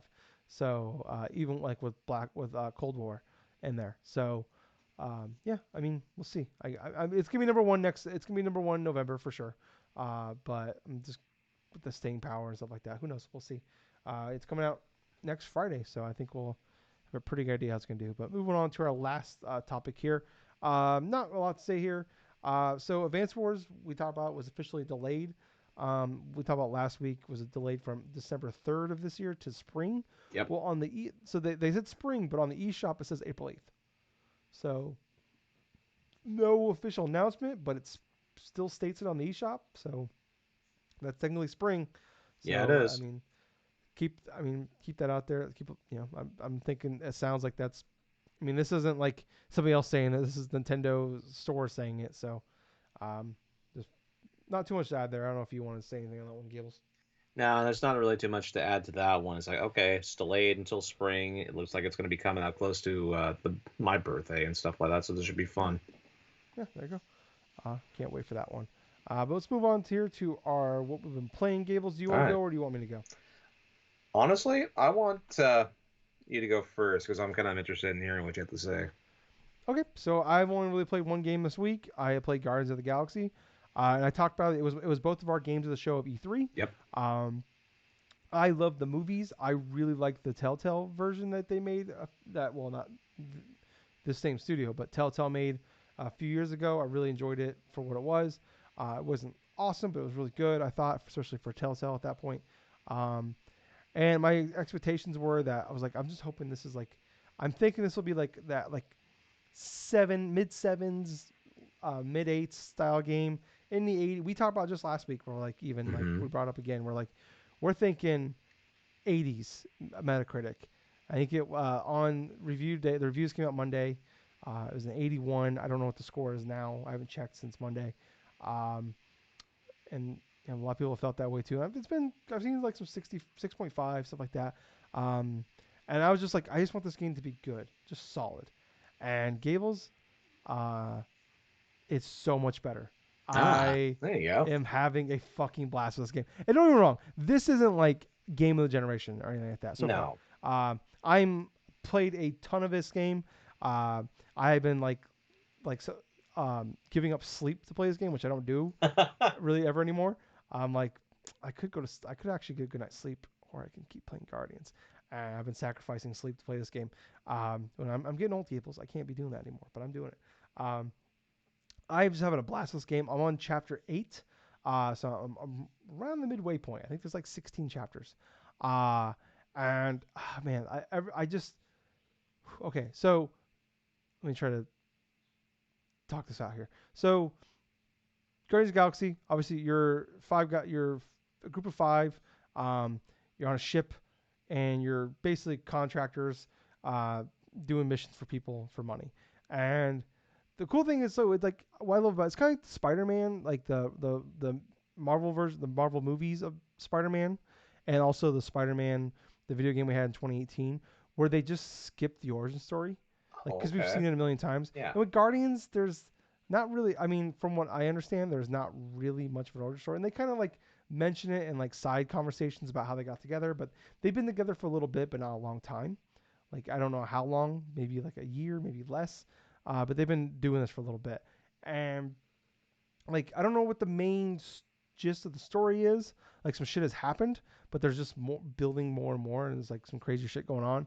But like just the going through this game, the character they have nailed these fucking characters. My main concern was like they're very much doing the movie stuff. Like what I love about the movies with like the quirkiness, the with the songs, just the way they all interact. Like it's the comedy, which I know is part of Guardians, but like it just felt my main concern was it was gonna be like the shitty like video game version of the movie that we used to get forever, and it's that, but it's really well made and really good. It's really fucking funny. This might be one of the funniest games I've ever played, where I have multiple times laughed out loud. And it's all linear, which I really like. There is some open stuff where like you can like when you're going through an area, like you can find components to upgrade your stuff. You have like you have skills you can add. You only get to play as Star Lord, but you can like command them to like do special powers. Like Drax has a sword, like he's more like close combat, like with punching stuff like that. He does have swords he can use. Um, Gamora has a sword that she uses. Groot, who is the tree, he has like one of his power, like his powers are like he uses like vines where he can like grab them and like bind them, or he can like do like bring branches out from the ground like a stomp. And Rocket has like grenades and stuff like that, or like rocket launchers you can use. Um, and they have cooldown stuff like that. And you only play as Star Lord, and he has his dual pistols, and he has like his like a melee. The combat isn't great. I'll admit that it is very um, it's not varied as actually the best probably the best way to say it. Where it's like you kind of go in and you kind of just like have a general idea, and like they do a good job of like intermingling new and different types of um, enemies you can fight, and they do add different like abilities. Like you have like an ice ability, and like I just unlocked like the lightning ability, and that will like some enemies are weak to that, and they have like a stagger. Like it's almost like a Final Fantasy like 7 remake where like they have staggers and stuff like that, and you can like which I mean also a Square Enix game, so they must have worked for them on that.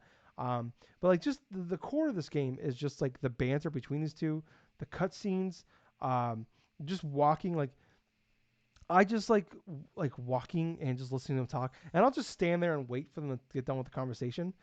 Because the worst part is like sometimes the conversations like if you're as you're walking through are longer than the walk itself, so like you'll like cut off that conversation to get and it'll start on the next conversation, and before that conversation's done you've walked too far and you've cut that like you've gone through that invisible wall to start the next line of dialogue.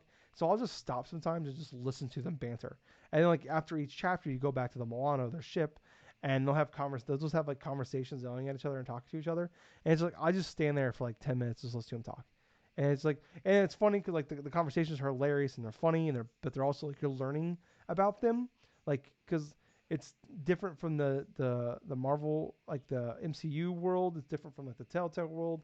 Like the multiverse is a thing in Marvel and DC and a lot of these comics.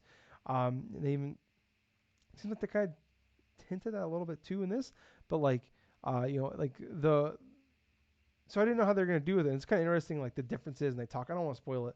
And a lot of stuff gets mentioned early, but it's like it's so cool to hear like how this universe is different than like the MCU that I know, Mm. or how I know Spider-Man in the PlayStation version stuff like that.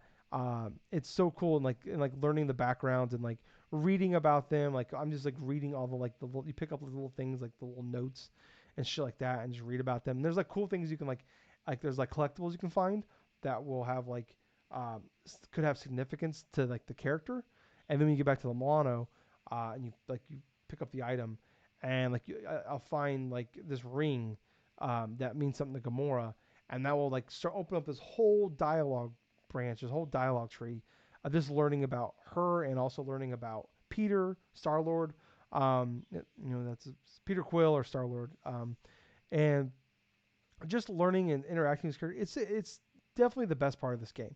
Where like the combat is not like it's not fantastic, it's not bad. It doesn't overstay. The balance right now is good, where it doesn't overstay its welcome. It doesn't get really frustrating ever, but it doesn't all never really like expands greatly upon itself. Um, but yeah, I'm just having a fucking blast, man. It's like I just really love these games. I love the banter. They fucking knocked it out of the park. I mostly agree with like the the reviews were like it's definitely like a strong 8, but man, like the characters themselves make this game like it's so much more than I ever thought it could be. Like it's so much better than what I thought it could be. And so far, like I said, I'm only halfway through it or so, but like I think I'm like 6-7 hours in. But it's just been a fucking blast, and I can't wait to keep playing it because it's awesome. What about I know you haven't started yet, Gables, but I can't wait till because I know have you seen the Guardian movies at all? I've never seen the Guardian movies actually. Okay. All right. So for me, I'm going in pretty much blind in regards to the whole Guardians of Okay. the Galaxy sort of thing. So I understand that there's separate sort of universes and stuff from the movies, from the comics, from like the video games and stuff like that. But yeah, from what you're saying and stuff like that, it has me looking forward to playing, cracking open Guardians of the Galaxy and starting on my own journey in that game and stuff. And I'm fairly glad that it's more or less sort of like a linear type of thing instead of like Yeah. a lot of fluff in regards to exploration, like a lot of game developers like to make for their whole artificial like stuffing Live of their service. games. Yeah. Yeah. Like this is kind of what this game is what I wanted Marvel's Avengers to be. Really, because I feel like if they just made a Marvel's Avengers like this, that game could have been great. Because that story and that campaign of Marvel's Avengers is really good. The live service shit ruined it. Um, and it felt like they definitely like learned a lesson there. I mean, I know it's a different studio, but yeah, oh man, this game is phenomenal. And yeah, I love it. I love it. I really do. So that's all I've really been playing. Gables, what you been playing? Okay, so to continue on the piggybacking from last week, I've also played two games this week predominantly. So one of them was a continuation from Castlevania Harmony of Dissonance. I'm still on the Castlevania Advance Collection kick. And honestly, I have beaten Castlevania Harmony of Dissonance, and I started upon the second playthrough, which was the Maxim mode. And let me tell you something, that gets a lot more quicker to finish that one than opposed to the main game. Where the main game you're going through and you wanted to try to explore a lot of the castle and stuff like that, and like do a whole bunch of different type of experiments in regards to what weapons you'll find and try to figure out which room you're supposed to go to next. Harmony of Dissonance in and of itself feels like more of an artificial fluff in regards to like some of the boss battles, some of the other stuff. Like there was repeating patterns in regards to repeating boss battles that I kind of felt like didn't make too much sense. Like for example, you have two separate castles, right? So it's a castle A, castle B. They have their own set like bosses and stuff like that, and there are a couple that repeat only like in a specific form. Like for example, Mm-hmm. there are two versions of one boss, which is Minotaur, like Minotaur level 1 and then Minotaur level 2, or Legion Saint and Legion Corpse. So these could have been those type of extras and stuff where you could have just cut out maybe one or the other, maybe have like one being on Castle A, one being on Castle B in that regards. Have both castles have different bosses, quintessentially. That's what I would have loved to have seen an improvement upon. But it really felt like that going through both of those castles and stuff, it didn't really start getting interesting up until I actually opened up the second castle and started going through some of the areas there. But a lot of my feelings remained the same, where I felt like the music wasn't as strong as say some of the other games in that trio of Game Boy Advance games. Like I would much prefer like listening to say Circle of the Moon soundtrack while grinding and doing all of the various stuff than say Harmony of Dissonance, because there are like maybe a handful of tracks from a composer like Michiru Yamane and stuff that I do like, but because of the limitations of some of these of that chipset in regards to the Game Boy Advance. I understand there were some limitations, but some of these actually sound worse than some of the Game Boy Advance games that were released during that time in 2002.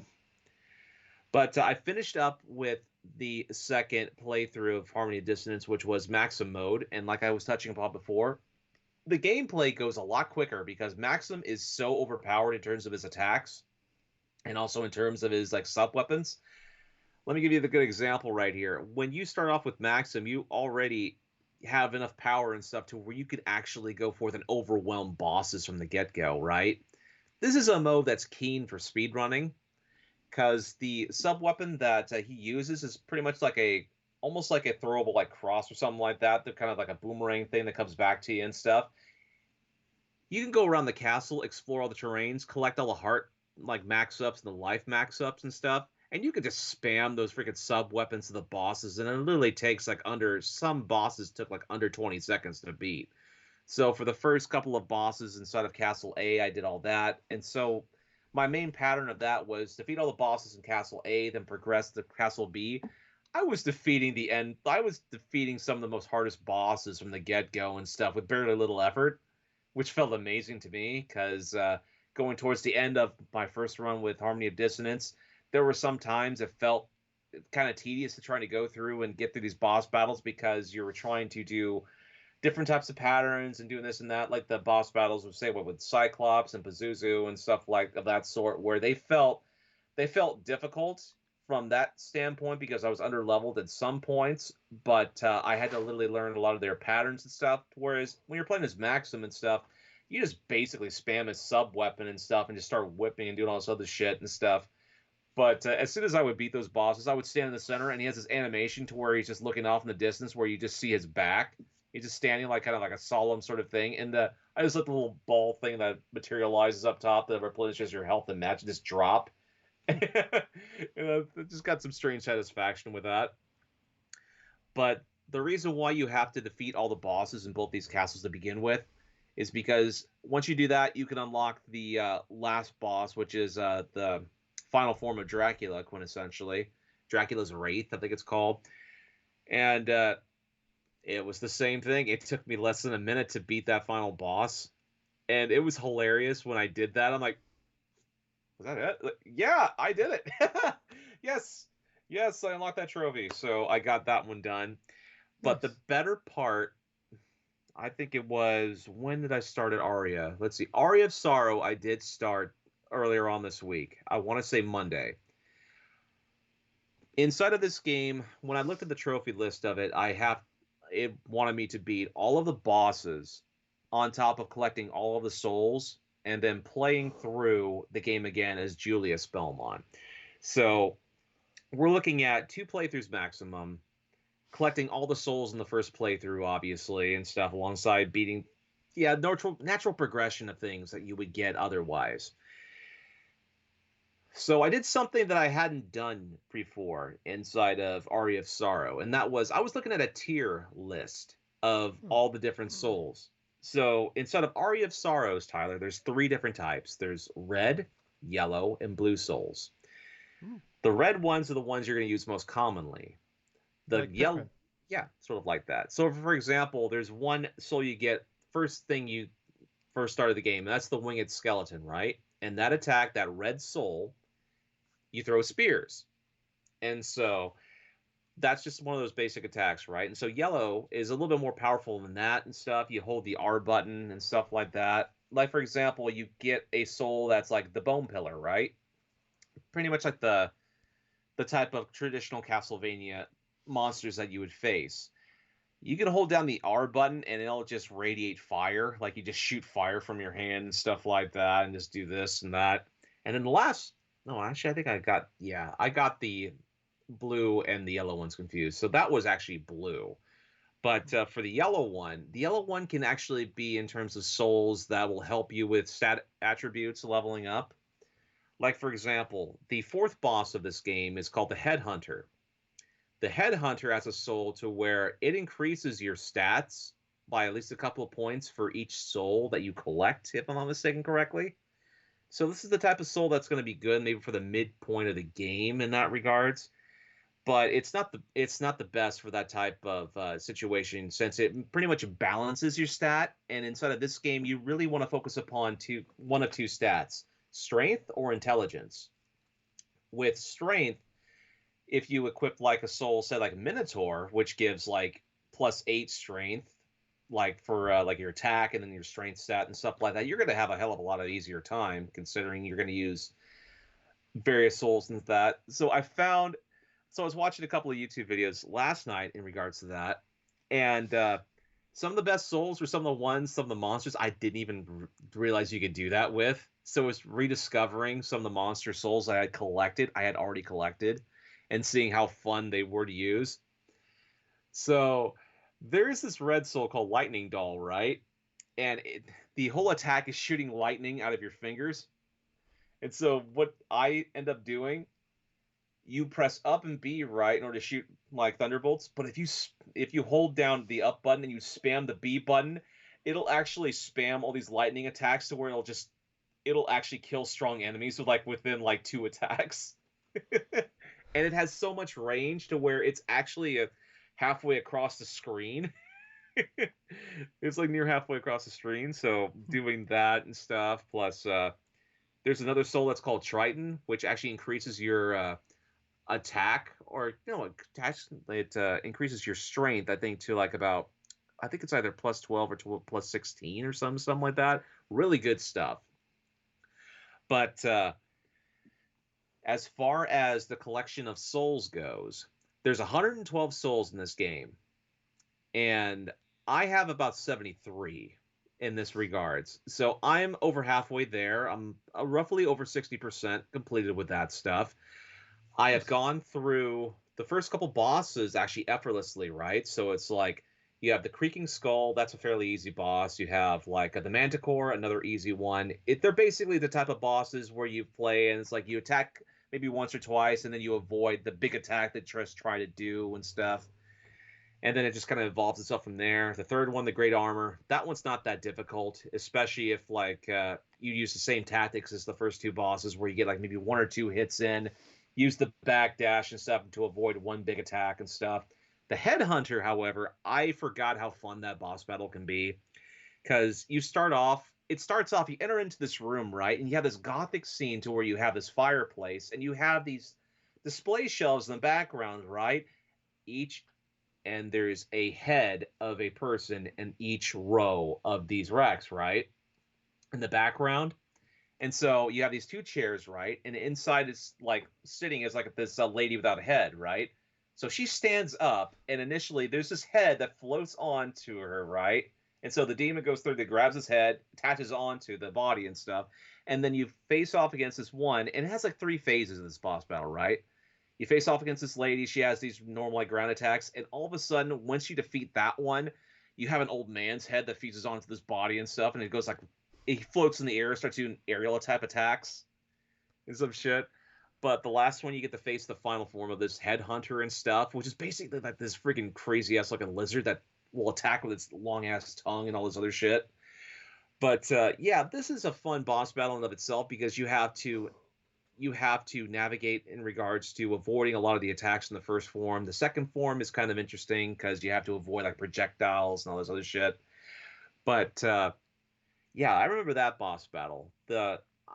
Okay, and I know the Big Golem. There was another boss battle. It's called a Big Golem. He's not too difficult in that regard. So he'll have an attack where he'll just charge. He's like a little like over like maybe 20 feet tall or some shit and stuff. And the way you play this boss battle, it's like he envelops the entire screen, right? So where he's literally touching the roof of his head, and he'll have 2 basic attack. He'll have like maybe 1 or 2 basic attacks, right? Well, he'll attack with his arms either like frontwards or downwards, but then he'll actually lean forward and he'll just start like shooting rocks from his mouth and stuff like that. It kind of looks like he's kind of vomiting rocks or some shit that you have to try to avoid. But that boss battle wasn't too bad. Let's see. Like I said, Headhunter was fine. What caught me by surprise is the battle with the Grim Reaper is fairly early in this game, and it was very hilarious, this boss battle, because I basically went in there without knowing anything about like the best souls in that point in that game, And so this is me just dodging a lot of Death's attack because I had played against that same boss over and over again back in the day in regards to the boss rush plus doing consequential playthroughs and stuff. So I went through his both of his forms. But what's really fun is when you get the soul of the Grim Reaper and you press the R button and all of those sickles that you had to avoid in that boss battle start falling and stuff and destroying enemies and stuff. Nice. Yeah. Dude, just imagine it this way. You're playing, it's like you're playing and stuff inside this game and stuff, and you have a room full of enemies. All of a sudden, you just press the R button, all these random sickles just start falling everywhere and stuff like that. Like, oh gosh, it's so funny because it's like a payback. It's like a callback, say, like to the original Bug Death Battle inside the original Castlevania, to where you fight him, right, and all these sickles just start spawning out of nowhere that you had to go through and try to avoid. Then the last boss that I have faced so far is also Legion, but in this game it's a little bit more foreboding because you go to this area underground. It's called the Underground Cemetery. You face a whole bunch of different types of enemies along the way. Say like the recurrence of a were creature occurs here. It's like there was like a were jaguar, which main attack is soul. It's like an uppercut. And so you have like monsters like that are in that area, like a flame demon and stuff. Which, by the way, that's one of the souls you have to have equipped on as a requirement and stuff like that to actually get the best ending of the game. It's one of 3 different souls. The other 2 is Giant Bat and Succubus, and it's like inside of like a specific portion of the game. I forget, but I know I'm gonna remember it as soon as I trigger it. But oh God, I'm just basically going off of memories from like 2004. That's kind of like what I'm going back to. It's been that long since I've had a traditional playthrough of the game.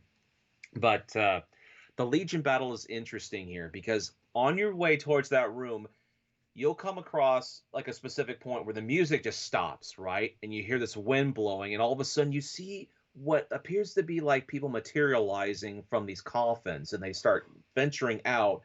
They turn right, and they start walking to the right. And all of a sudden, instead of hearing music, you hear wind, and all of a sudden you hear like these mumbling, moaning type of sounds, right? It's really unsettling, the type of atmosphere that you walk into. So eventually you walked into the direction that they're going, and that's where you get across like the boss story. And so when you go across there, you trigger a cutscene, right, to where you have this ball of like this flesh, these bodies and stuff like that are inside of a ball already, and the ones that I walked into this room that you encountered earlier start involving itself like inside the main core, and all of a sudden you have this gigantic mass of like Legion, all these bodies and stuff held together and stuff that's literally chasing after you inside of like this rotating like circle or square. No, it's actually more like a rotating square now that I think about it. And you have to try to dodge like this big old ball and stuff. You have to try to chip away at it to get to their core.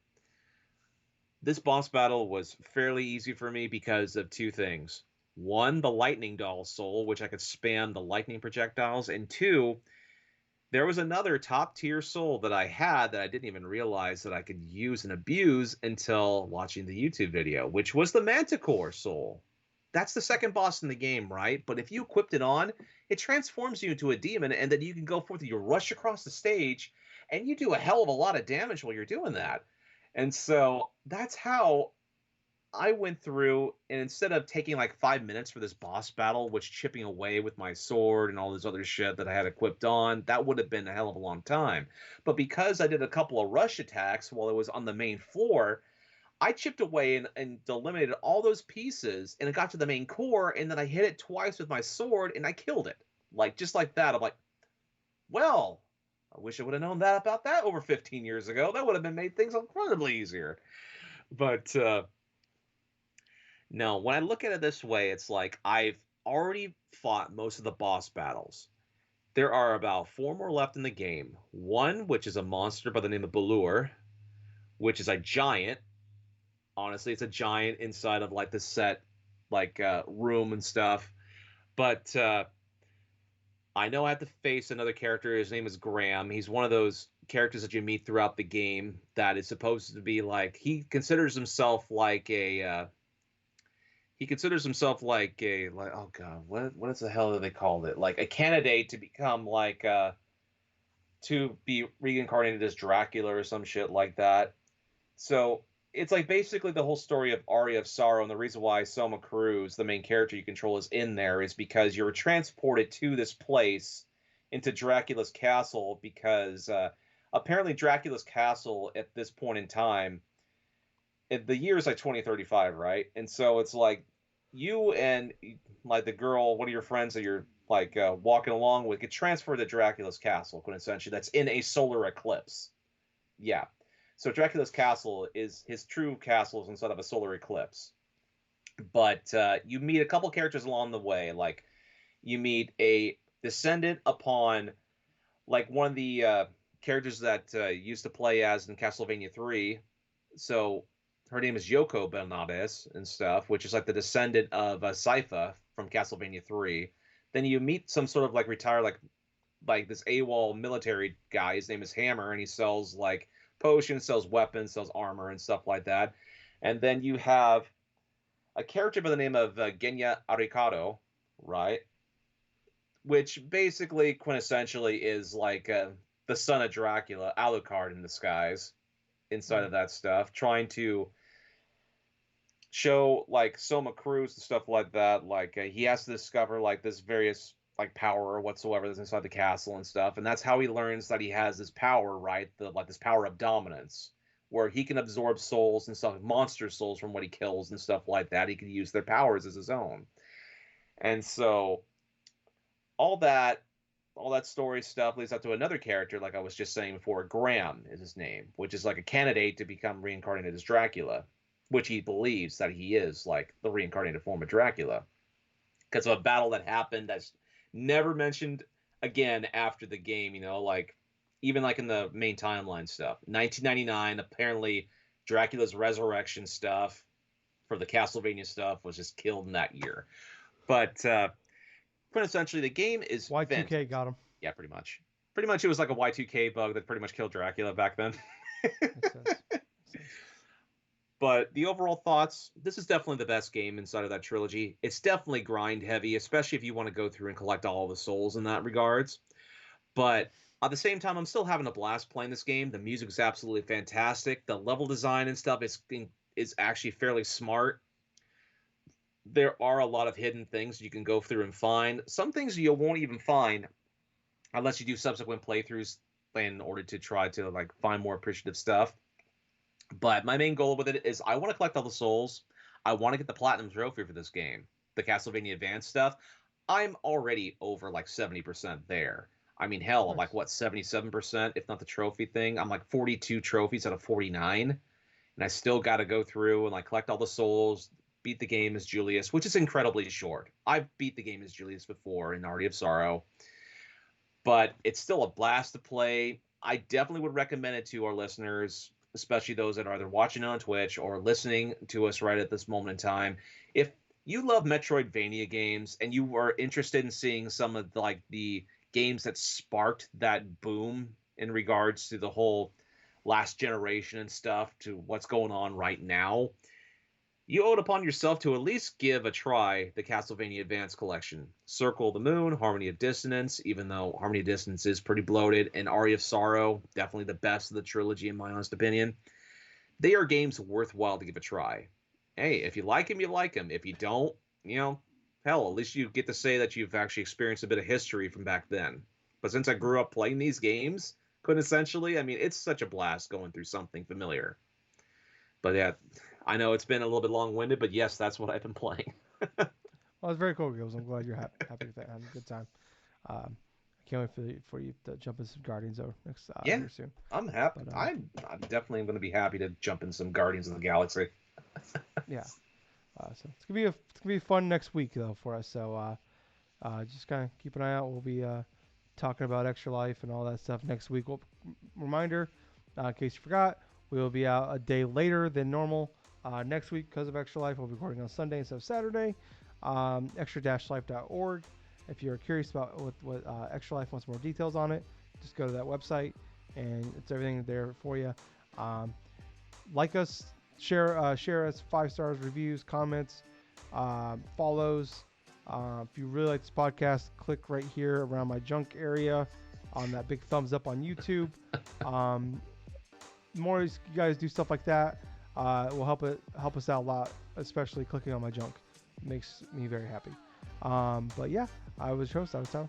And I've been Colonel Gables. So until next time, everyone, definitely play yourself some fun games. Definitely enjoy life for what it is right at this moment in time. Doesn't matter whether or not how crazy everything gets. You still got to find room to find happiness inside of your life in some form. That's perfectly legal and not stupid. But at the same time, thank you for listening to another fun-filled episode of the DrunkNerds podcast. Oh, hey, Gables. Yeah. Too sweet. Too sweet, man. Bye, guys. See ya.